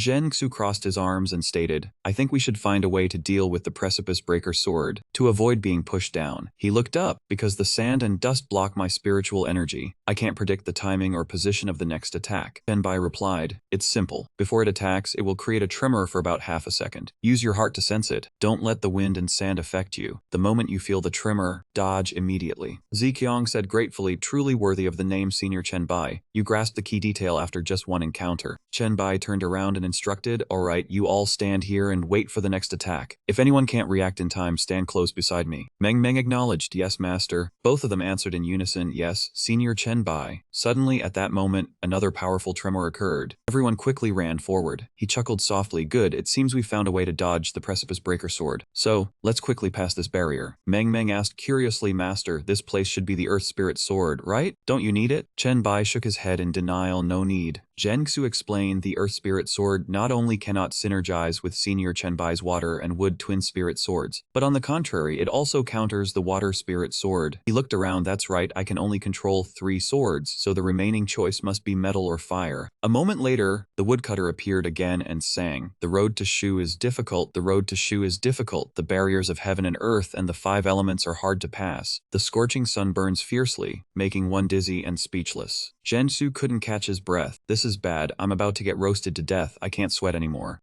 Kong wiped her sweat and complained, is the fire spirit sword trying to burn us to death? This is definitely the most vicious sword spirit I've ever encountered. Meng Meng was so hot she felt like she was evaporating. The moment I conjure water, it vaporizes, and my sun umbrella is useless too. Master, your disciple is about to become a dried disciple. Chen Bai reminded them, don't worry, it will come soon. Violence has never been the only form of disaster. His voice lowered, slow burning, enduring and waiting for the right moment. If there is enough fuel, the force can burn, and conversely, that in itself is the disaster. Ziqiang spoke up, Senior Chen Bai, saying that means you've predicted when the fire sword spirit will strike, right? Chen Bai replied, of course. The woodcutter's song said it very clearly, wait until you all become dizzy and speechless. Jiangsu's eyes widened, his whole body swaying unsteadily, stammering incoherently. Then, a sword flew straight at his face and then stopped abruptly. He quickly grabbed the sword, smiled softly, got you. The system displayed 5 elements sword spirit fire, heart essence level 12, strength 70, speed 100, stamina 70, spiritual energy 60. The higher the heart essence temperature, the stronger the power. When it exceeds 100 degrees, all attributes are multiplied by 10. Can use sunlight for camouflage and evaporate water within a designated range, he declared, having subdued the fire spirit sword. Let's quickly finish this stretch of road and then replenish our water. Everyone drank water and exclaimed with delight, so refreshing. At this moment, the woodcutter spoke again. The road to Shu is difficult. The road to Shu is difficult. The barriers of heaven and earth and the 5 elements are hard to pass. Lightning flashes, the body and the Tao are separated, hard to reunite. Tenbai pondered, it sounds like the metal spirit sword is a combat barrier. It's just as well I've been feeling irritated from the sun, and I've already subdued the fire spirit sword, so it's unlucky for you, metal spirit sword. Qiong commented, it seems the area ahead is the Metal Spirit Sword's territory. Meng also observed, looks like this is a simple and straightforward combat gate. He looked at the sword and asked in confusion, is this an unrefined sword? Zhen Su replied, unrefined and unsharpened, with a flash of golden light appearing. It looks like it's not simple. Chen Bai agreed, right, but there's no need to overthink it. He rushed forward to attack quickly. We'll know by fighting it. Instantly, Chen Bai's whole body was sent flying backward. The sword fragments then shattered as if hitting a concrete wall. However, the sword was quickly restored. Smile tugged at the corner of Chen Bai's lips. I understand. Chen Bai bent down and asked, you have some kind of power that increases your abilities after being attacked, right? He assumed an attacking stance, 100 refinements into steel or pure gold 100 refinements, whatever you call your ability. He grinned wickedly. Let's see then. As soon as he finished speaking, Chen Bai leaped up into the air,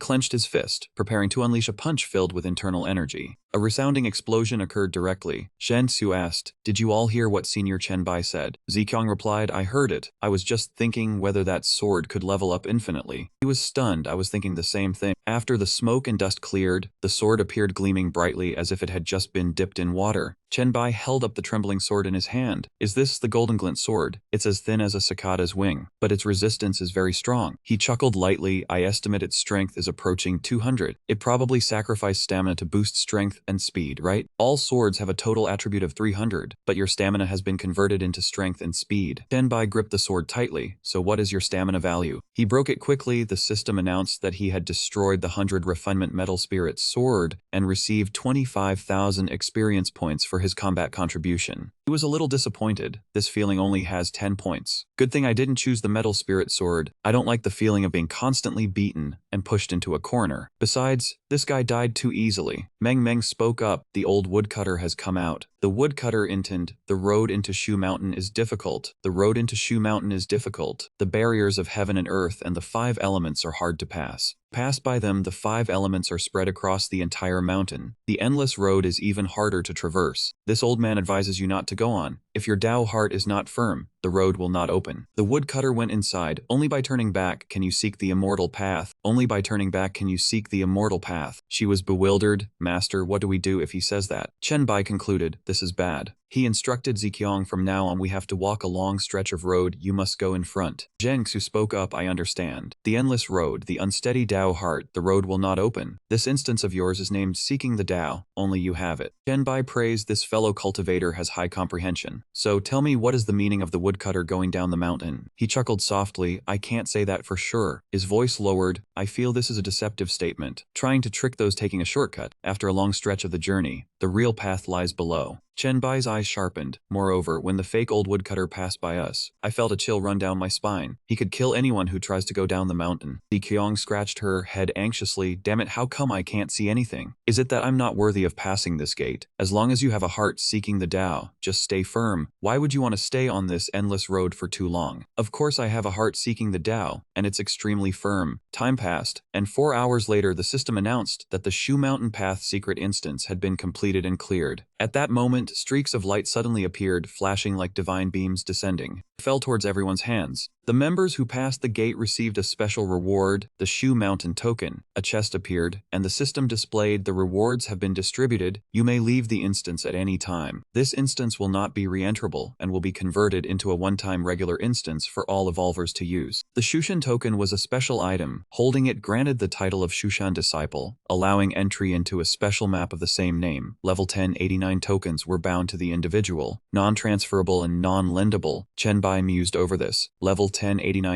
that map was quite something. Shushan was indeed that powerful. He pondered, the urgent task now was to quickly gather the second SSS rank scroll. Completing Li Du's quest was the only way to change his class. If he failed, he would be stuck at level 10. He decided to wait until after the class change before visiting Shushan. Ziqiang spoke up, Chen Bai, the rewards have been distributed, you choose first. He gently thanked her, then he instructed, Chen Bai gets first pick, Meng gets second. Zheng Xu added his voice, everyone, no need to leave anything for me. Being able to obtain this token is already a great gratitude. The scene shifted to the villa district. Chen Bai lay on the mattress, propping up his legs, eyes open, staring at the ceiling. Yansu approached. You're awake, big brother, Yanqi affirmed, sleeping in broad daylight like this. It must be because his body is weak. He propped himself up with his hands and smiled lightly. Weak. Even if you used your full spiritual power, you couldn't touch physical matter. So how would you defeat me? She retorted that he was bragging. Want to try? I think I can take you down in 3 seconds. Chen lowered his feet to the ground and said, "Earlier in the secret realm, I got a skill book that suits you." He winked, "Beat me first, then this skill is yours." Yan Kai hovered in midair, shouting loudly, "Trouble, I'm about to dissipate." Yan Su beside her also made a fuss, "Me too." Chen Bai sat on the bed, looking at the two of them and said with a smile, "Now you know what's what, I didn't even resist." Yan Ki tilted her head, looking at him curiously and asked, "Hey, do you like any girl? When you touch other people, do you have to be so gentle?" Chen Bai raised his hand, took out a book and exclaimed, "It's just that I have a special constitution, and I can control my strength well. Seeing how hard you two are trying, I'll reward you with this." Then, he tossed the book toward her, and Ki reached out to catch it, but the book passed right through her hand and fell to the ground. The corner of Chen Bai's mouth twitched. He silently watched the scene before him.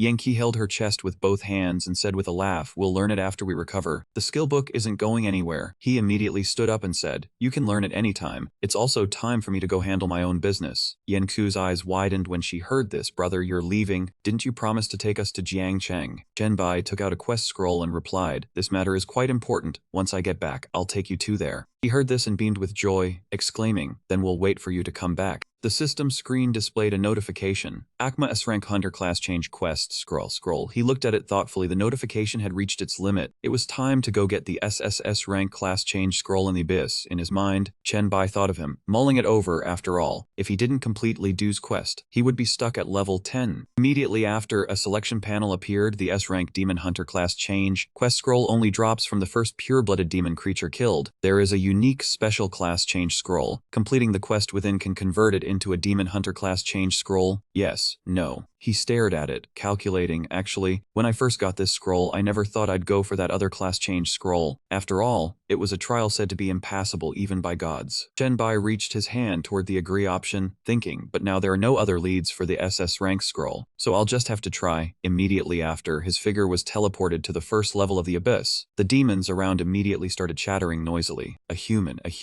let's eat him." The corner of Chen Bai's mouth curled up slightly as he muttered. In his past life, after changing to the Demon Hunter class, he frequented the abyss. He didn't expect to feel a bit like he was coming home this time. He raised his hand to adjust his gloves. Those 3 demons were dispatched with ease. A notification sound appeared. Quest progress. Deep Abyss Demon, 3 out of 100. Next, a reminder appeared. The quest requirement when using the scroll is to enter the first level of the abyss. Kill 100 hunter demons and 100 deepest demons to complete the quest. Exit the abyss. Chen Bai saw this and calculated inwardly. Completing the quest will get me sent out of the abyss. It looks like I'll have to hide. He stared straight ahead, thinking, after all, I'm just using it to get into the abyss. My real goal is the trial at the bottomless pit. A day later, Chen Bai quickly jumped up, escaping the horde of demons below. This quest can't be completed. How troublesome. There are too many deepest demons and hunter demons on the first level, and they're so stupid, they just keep chasing without stopping. He rushed forward, telling himself, even if I lose this group, the next one will quickly regroup as soon as I slow down. Suddenly, Chen Bai looked up at the erupting lava head. The bottomless pit is erupting. He frowned, forced to stop in his tracks. How unlucky. Although the eruption won't affect the trial, it will fill the abyss with energy. All creatures with demon blood will be strengthened. Chen Bai looked at the rocks around him and the countless demons behind him. Moreover, it will spew out countless demon blood eggs, spawning countless demon creatures. Tens of thousands of enemies coming down from above. This time I really can't stop, or I'll easily get surrounded. He rushed forward worriedly. What if I accidentally complete the quest while breaking through the encirclement? I'll be thrown out of the abyss. Suddenly, from behind Chen Bai, a sword flew rapidly toward him. He immediately leaped up and dodged quickly, causing the sword to plunge straight into the ground. Fergus, the level 16 demon warrior, stepped onto the sword. Looking ahead with a sinister smile, "What do we have here? A top-tier meal. Demon scum human. You'd better kneel and give thanks. You'll fill the belly of Fergus, your master." Chen Bai also replied in the demon language. A pure-blooded demon warrior, rare to see on the first level of the abyss. You're from the deeper levels, aren't you? Fergus grinned widely, confirming, "That's right, you cowardly human who only knows how to run. You're quite familiar with demons. You even know the demon language. However, a meal's understanding of its master is utterly meaningless." He let out a mocking laugh and asked back, "Only knows how to run. Do you know why there are only low IQ hunter demons and deep abyss demons chasing me?" It grabbed its sword and charged at Chen Bai excitedly. "I don't know, but I can capture you and make you tell me the answer before you die. That's why I'll be merciful and start eating from your head." He frowned and calmly replied, "Let me tell you right now. Fergus was easily sliced through by Chen Bai, crying out in disbelief, impossible. He turned his head to watch its corpse fall from the sky to the ground. The corner of Chen Bai's mouth curled up as he replied, because all the other species have already been killed by me. He turned his head and glanced at the demons crawling out from the rocks. Gotta hurry or I'll be surrounded. 6 days later at the bottomless pit, Chen Bai looked ahead with emotion. Finally here it looks close but is actually very far. He leaned back against a rock and let out a long sigh. In his past life, when he had changed to the demon hunter class, he had come around here to take shelter. Most of the demons on the first level don't dare to come near this place. Perfect for resting here for a while before taking on the challenge. Chen Bai opened his system screen and exclaimed, feeding the mask with the demon blood potions he had gathered over the last few days. The backpack and secret storage are all full. I wonder what rank of bloodline essence these tens of thousands B-rank potions can synthesize into. Du walked over from afar, saw him, and exclaimed, I didn't expect to find a real human here. How interesting. Chen Bai heard the sound and immediately sat up straight to look over. It opened its mouth wide, revealing its sharp teeth. I received a report from my servant that a human was heading straight for the bottomless pit. Level 17 Mire Demon Du, a level 18 Disguised Pretender, lunged forward with his trident. It had nearly killed off all other demon species, except for the Hunter demons and Deep Abyss demons, its face full of excitement, roaring loudly. Looks like it's you.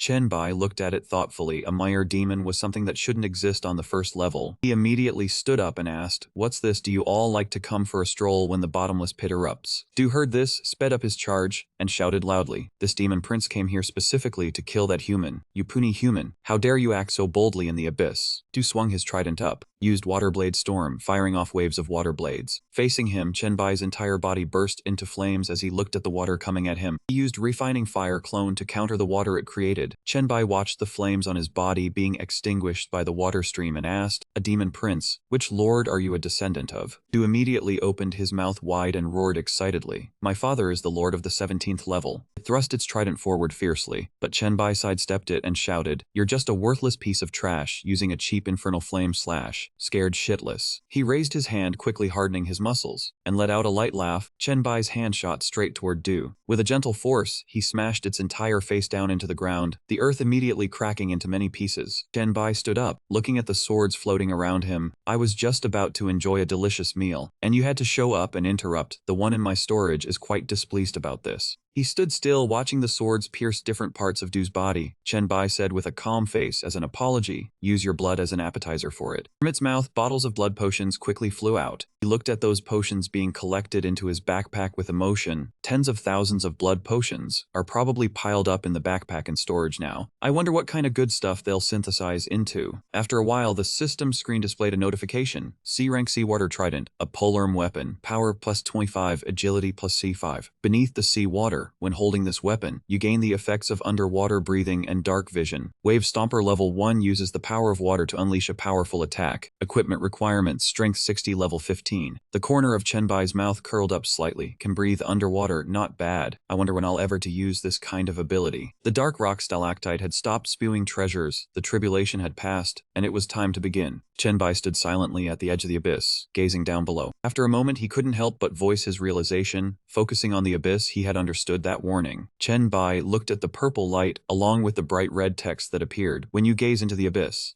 gazes back at you. A flicker of deep red light flashed in his eyes. It's here. A line of red text appeared on the system screen. It has seen that you are an intelligent being. Chen Bai's whole body trembled as he looked down, a sense of panic rising in his heart. Was this the unavoidable feeling of staring into the abyss? He kept telling himself he couldn't retreat, otherwise he would be left behind immediately, and there would be no more chances. Another message appeared on the system screen. It has seen your level is 10. Chen Bai used his left hand to tightly grip his trembling right hand. In his past life, countless geniuses of level 10 or disciples of peerless powerhouses had stopped here. Only 1 in 10,000 could escape this gaze. In the end, none of them returned alive.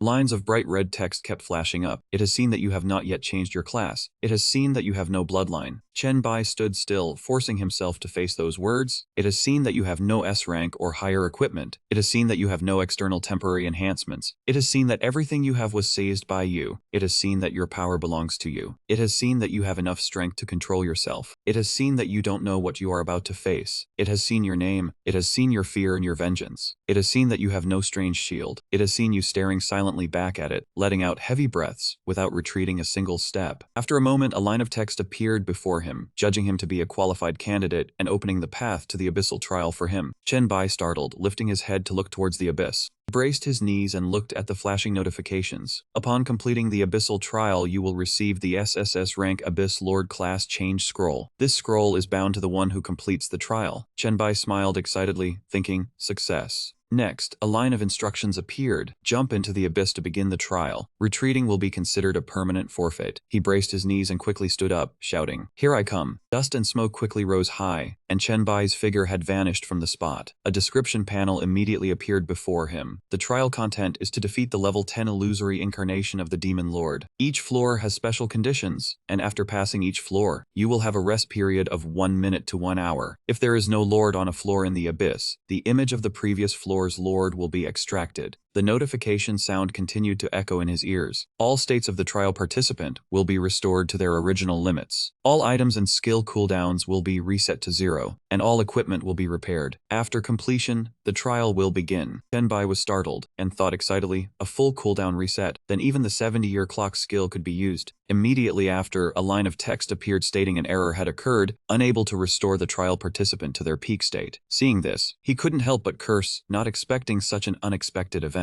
The system screen displayed a notification, active time rewind. You can return to any point in the past and erase everything you have achieved in the disappeared timeline. The remaining cooldown is 72 years, 4 months, and 7 days. This skill's cooldown cannot be reduced by any skill or equipment effect. Shenbai watched the clock that appeared and wondered, so the time clock appears automatically. Seems the abyss really can't reset this skill. What should I do? Lines of error notifications appeared all around him. In a moment, a system screen appeared, active time rewind. You can return to any point in the past. Everything you have achieved in the disappeared timeline will be erased. Skill restriction, you cannot rewind to a point before entering the abyss pit. Cooldown is not. Just as Chen Bai landed on the ground, a notification appeared stating that the trial participant's state had been fully restored, and the trial begins. He watched the clock hide away and softly sighed in relief. Thank goodness, so there was no surprise. Moreover, the cooldown of the time clock skill had indeed disappeared, so passing this abyssal trial would no longer be a problem. Next, a notification sound appeared. Floor 1 low-level Lord, level 10 Band Demon Warrior. Special condition for this floor, none. He looked opposite and thought, low-level demons are no threat at all. In the blink of an eye, Chen Bai had already destroyed his target. Past floor 1, please choose your recovery time. Next, he quickly took down the next demon. Past floor 2, please choose your recovery time. Chen Bai clenched his fist as he stood beside the corpse of yet another demon. Past floor 5, please choose your recovery time. He looked at the demon corpse that was sent flying by his punch, hearing the system notification. Past floor 17, please choose your recovery time. After that, a notification sounded. Past floor 26, please choose your recovery time. Chen Bai again effortlessly defeated the demons there. Past floor 34, please choose your recovery time. Line after line of notifications flashed instantly. Past floor 41, please choose your recovery time. Past floor 59, please choose your recovery time. Floor 66, Abyss Lord, Blood Armor Tribe Sword Demon Adu level 10. Special condition for this floor, can only be killed through its weak point. Attacks on other parts have no effect. It raised its sword and lunged at him. Die human. Your journey ends here. Chen Bai gritted his teeth and retreated, thinking, from floor 50 onwards, special conditions appear. My attribute advantage starts to diminish. My combat skills from 2 lifetimes still can't match a lifetime of fighting demons. Add this kind of condition on top of that. Blood splattered everywhere as his blade pierced through its neck. Chen Bai's face was full of dust, he thought. Since combat techniques and attributes no longer hold an advantage, and I have to find its weak point, I have to make some sacrifices. Adu swung his sword, sending Chen Bai flying backwards. He immediately jumped up and retreated repeatedly. Suddenly, from across, it threw its sword straight at Chen Bai. Pointless struggle, die. He widened his eyes in shock, staring ahead in astonishment. That sword pierced through Chen Bai's abdomen, sending him flying backwards. Aldo walked over and forcefully pulled the sword out. Human, your abilities and regeneration are impressive, but you are too foolish. It swung its sword, flinging the blood off. I am empowered by the great rules of the abyss. You cannot defeat me. Chen Bai lay still on the ground, immediately activating his last resort. He frowned at it and shouted, you spoke too soon. Adu gritted his teeth and turned his head to look behind him. At that moment, Chen Bai swung his sword fiercely towards its waist. Aldo's figure gradually shattered into pieces. You, how could you? A system notification appeared. Past floor 66. Please choose your recovery time. Chen Bai looked at its corpse and shouted, "The foolish one is you." He raised his hand and calmly stated, before being attacked at the weak point, he didn't even bother to dodge. When victory was undecided, he showed off, thanks to my opponent's foolishness that I could pass the floor so quickly. After a long while, he arrived at Abyss Floor 100. An introduction line appeared. Floor 100. Fallen Demon Swordsman Lost Soul, Level 10. Special condition for this floor, none. Chen Bai rubbed his head in confusion, wondering the one said to be the weakest and no special condition. He looked around searching, puzzled, why hasn't it appeared yet? Is it hiding? Chen Bai felt a thought lingering in his mind. In the Abyss, relationships are complex. The races, personalities, and strengths on each floor vary. A weak fallen demon becoming a lord due to various reasons isn't impossible. He raised his head and looked around thinking, seems I have to find that fallen demon on this floor, playing hide and seek. Immediately after it attacked Chen Bai from behind with its weapon, he sensed the danger and frowned, turning his head to look. But it was too late. It had already swung its blade and cut Chen Bai down. At floor 1 of the Abyss, he looked at the clock dissipating on his neck, gasping for breath, thinking, I was killed instantly twice. The first time my head was cut off, I used my last resort, and the result was I still died instantly. Floor 1 Lord, Flame Demon, Demon Warrior, Level 10. Special condition for this floor, none. Instantly it swung its blade at him. Vile human, die. Chen Bai raised his hand and effortlessly defeated it, thinking if it weren't for activating Time Rewind with my remaining consciousness, I would have died for real. He looked at the fallen demon and wondered, so what exactly is that fallen demon on floor 100? He probed, hey, do you know the Lord of floor 100? The demon coughed and shouted, even if I did know, I wouldn't tell you. The system screen immediately spoke. Past floor 1, please choose your recovery time. Chen Bai turned his head to look behind him, thinking these demons all know they are reflections, and they aren't afraid of death or pain. I need to change my approach and try to get some information about floor 100. At Abyss Floor 72, on the scorched plains, he stood looking at that demon calmly. Fallen demon, the lowest ranked demon race in basic attributes, even inferior to human gear, yet it can become the Lord of Floor 72. It must rely on luck. Hearing this, it coughed and roared, human, you will pay for your arrogance. In the end, you will die at the hands of a fallen demon. Chen Bai placed his hands on his hips, looking down from above and asking, ridiculous, could it be that deeper in the abyss there are still fallen demon lords? That demon immediately roared loudly. Of course, Lord Lost Soul is on floor 100. The profession Shadow Sword Demon was cultivated by using the body of a fallen demon according to legend. That Lord's Shadow Sword has killed a demon duke. Even as he stomped its head into pieces, it still didn't forget to shout, you will surely die at its hands. Chen Bai smiled slightly, his face full of joy, thanks. A sound rang out past floor 72. Please choose your recovery time. The 100th floor of the Abyss. Chen Bai stood still in thought. Shadow Sword was a profession only attainable by assassins who had undergone the third transition of the Dark Knight. Rank S. Besides the ability to kill in one strike, it also allowed him to borrow from the shadows to unleash unpredictable, ever-changing sword techniques. He lowered his head to look at his hands, lost in contemplation. Against the Shadow Sword Demon, he had no natural advantage, but when dealing with the Abyssal Fall Demon, he held the upper hand in terms of attributes. Chen Bai quickly surged forward, carefully keeping his distance from his own shadow. He ran while observing, waiting for his opponent to show an opening. If that man charged at him, the green virus from his hands would surely infect him. After a moment, Chen Bai stopped, thinking that quite some time had passed. Being on guard at all times drained too much of his energy, and he needed to use the lone hand state to recover, otherwise it would be hard to maintain his focus. Suddenly he halted, lifting his head to warily scan his surroundings. Chen Bai sensed a sword thrusting toward him, thinking to himself that this must be its method. He immediately gritted his teeth, quickly realizing something was wrong. Instantly, Chen Bai summoned his sword to parry the incoming attack. He quickly retreated backward, creating a safe distance. On the 100th floor, the Abyssal Fall Demon Swordsman Zuberth, level 10, held his sword with both hands and shouted at him, human, you have won. The trial's limits prevent me from unleashing my full power, and your virus has already infected me. That was my final, all-out strike. Chen Bai raised his mutated arm, smiling as he replied, is that so? His figure gradually faded, leaving behind a message, human, if you pass the trial, come to the 100th floor and cross swords with me again. Even though your current strength is insufficient, I still hope you succeed. A system screen appeared, floor 100 cleared, please select your recovery time. The corner of Chen Bai's mouth curled up as he shouted, I will succeed. Watching the fading figure, he added, when we meet again, I will definitely experience your swordsmanship. At the magnificent palace on the 200th floor of the Abyss, Chen Bai looked toward her and shouted, greetings, Lord of the 200th floor, fallen angel, Lady Elmia. He cast a wary glance around and asked, "You summoned me. Does that mean you wish to begin the trial battle?" A screen appeared. Floor 200. Lord of the Six-Winged Fallen Angel. Elmia level 10. Special conditions. None. She leaned back against the sofa and spoke. "How could that be? Cleaning up this palace is far too troublesome." Elmia looked toward him and smiled. "I truly wish I could just let you go, but I am a bit curious." She raised a hand and pointed forward. "Come over here and sit." Immediately after, a table and chair materialized, with 2 crystal glasses and a bottle of wine placed upon the table. Bai pulled out a chair and sat down, asking back, "Curious about what, Lady Elmia?" She covered her mouth with a hand and chuckled softly. "With your strength, how could you possibly reach the 200th floor? Even if you were lucky enough to beat that insufferable Gilbert, who only knows how to train and fight." Elmia raised her hand to add, "And what about after that? There are plenty of others who are harder to deal with than him."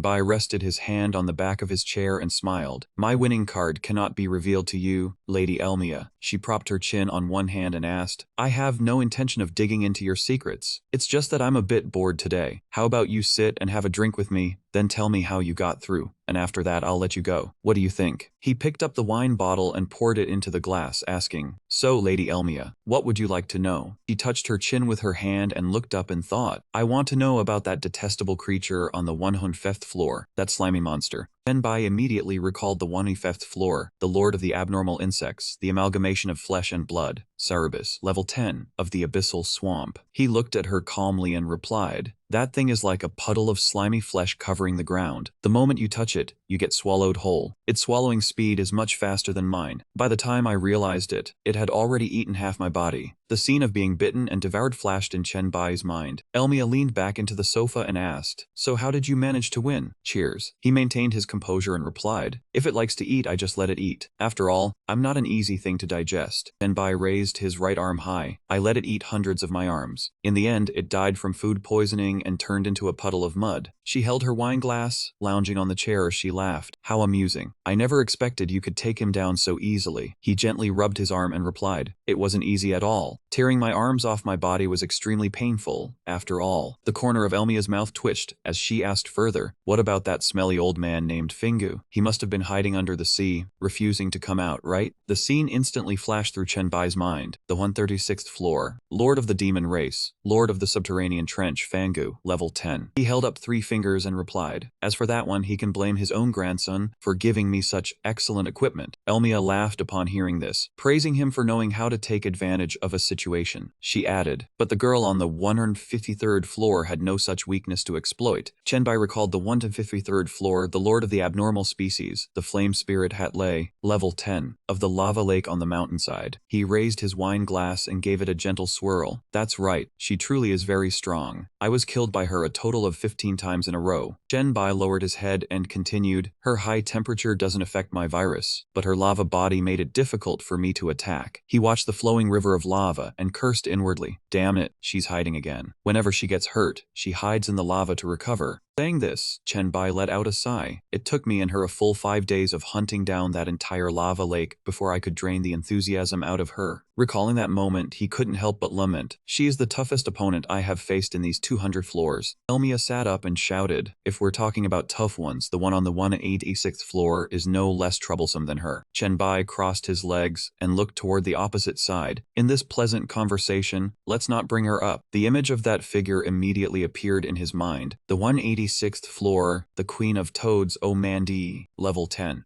Bai propped his chin on one hand and added with a smile, "In the entire abyss, no one is more disgusting than her, living in a pit full of rotting corpses and filth, and she actually finds it comfortable." He raised his hand to cover his nose and said calmly, "It took me a long time to forget that smell. Why bring it up again? This glass of wine is undrinkable now." Elmia wrapped her arms around her knees and smiled. Her strength isn't that great, but no demon lord wants to take over her territory. However, she looked at the glass on the table. "Before I mentioned her, hadn't you not yet taken even a single sip?" The corner of Bai's mouth curled up as he shouted, "Exactly. Because I don't dare to try the spiritual wine of the fallen angel lord. Drinking it would surely mean death." He recalled that scene and thought to himself, "Nonsense. I've already died once from drinking wine, so naturally I won't drink it again this time." Elmia frowned upon hearing this and gritted her teeth. "Caught already? Once you drank it, I could have torn you to pieces with just a single thought. What a pity, there's no way to kill you now." Bai immediately stood up and asked, "Then shall we get up and fight?" She slumped back onto the sofa and replied succinctly, "No need. I'm too lazy to move." Corner of his mouth twitched as he stood frozen on the spot. This lady truly was extraordinarily lazy. Elmia maintained her calm demeanor and said, "Get lost. I want to go to sleep." Creating these projections expends a lot of energy. Her expression darkened as she gave a meaningful smile. Besides, there are many more powerful beings behind this, including 6 who bear the title of gods. So I have no need to lift a finger myself. Immediately after, a screen appeared. Floor 200 cleared. Please select your recovery time. Tenbai frowned and asked, 6 bearing the title of gods, are they true gods? A notification sound rang out. Recovery time selected, 1 hour. He immediately turned and left. With the other lords, he could rely on the hourglass to return and challenge them infinitely, but these 6 gods were different. A screen appeared, entering the rest space. The countdown has begun. Chenbai sat on the bed, lowering his head in thought. Each god holds the power of rules in their hands. He lowered his head, pressing his lips tightly together, sinking into deep thought. He hoped they didn't have the ability to kill him instantly, or worse, erase him completely. Chenbai raised his hand to look at the hourglass, pondering. He could use the time reversal function. Even if they are gods, he would surely find a way to destroy them. Immediately after, Chenbai's figured in the desolate wilderness of the 235th floor of the Abyss. Floor 235, Lord of the Alien Demon Race, Oenyan, Salisbury, level 10. Special condition. Emits energy from its body, quickly hypnotizing him into an eternal sleep within an illusion. Chenbai's eyes widened and the corner of his mouth curled up into a bright smile. It stared at him and laughed loudly. "I'm so curious. What beautiful dream are you having?" In the dream, Helrose knelt on the ground, kowtowing and pleading, "Lord Chenbai, please accept my devoted dedication." Within Chenbai's demonic realm, he sat on a central throne, surrounded by the led by Song Ji, looking down at her from above. Helrose's face was full of sincerity as she placed a hand over her heart and shouted, "I am willing to dedicate everything to serve you. Whether as your servant, slave, tool, or toy, it is my endless honor." Chenbai smiled faintly and asked, "What if I told you to hand over your powers and then go die?" She looked up, stunned, as tears continuously streamed down her cheeks. Helrose frowned and pleaded in a small voice, "Lord, you still don't believe me. I am absolutely loyal to you." The corners of his mouth curled up, revealing a mocking smile. "Stop pretending. I know exactly who you are. You just want to stay alive. Your ambition won't allow you to be loyal to anyone, and the concept of loyalty has never existed in your life." Chenbai lifted her chin with his hand, "But I can spare your life." Helrose was excited and shouted upon hearing this, "Thank you, my lord. I am willing to do anything for you." Right after that, he raised a spiked collar, then put it on, "Chain yourself by the gate, and act as a guard dog." Heroes pursed her lips, clenching her teeth as she looked at him. After a long while, she still bowed her head in silence without moving. Chenbai rested his chin on one hand and asked, "What's the matter, not willing?" Helrose smiled faintly, put on the collar, and shouted, "Being a dog for my god is the greatest honor for me." At the 235th layer of the Abyss, he leaned against a rock and laughed. "That's right, that's the voice of a loyal dog." Hearing this, Salisbury couldn't help but click his tongue. This guy really knew how to provoke. It raised its hands towards Chenbai and shouted, "Don't be afraid. Once I absorb your soul, you will stay in my body forever, enjoying a beautiful dream." Immediately after, 3 swords appeared from behind, all shooting towards the NPC. The system sound rang out, reminding of this layer's special condition: see through and escape Salisbury's illusion. Chenbai sat up. "No matter how beautiful this dream is, it's just an illusion. Sleeping in a dream forever is really boring." Salisbury touched the ice shards on his body and roared, "When did you see through my illusion? How could you escape without me knowing?" He smiled faintly. "Seeing through you isn't hard, because you can't simulate the pressure of divinity. The way to escape is even simpler, because the sword spirits weren't pulled into the illusion by you, they have independent thoughts." Suddenly something appeared right behind him. Chenbai was startled, quickly turning his head to look. Baphomet suddenly appeared, swinging its massive arm down. He quickly pushed it away. Right after Chenbai's arm changed shape, he swung that arm backward, smashing it squarely into Baphomet's chin. It fell backward in pain. Chenbai cautiously approached to observe. "Is it dead?" Suddenly he opened his eyes wide, noticing something amiss. "No, its body is sinking into the ground." Chenbai gathered his strength, lunging his body forward. He punched down hard, watching in confusion. "It just dissolves into blood like that. Could this be how to stop the blood clones of the intruder? What I know about the Beast Lord is only hearsay. I'll have to find out gradually." Time passed. Something flickered behind the wall.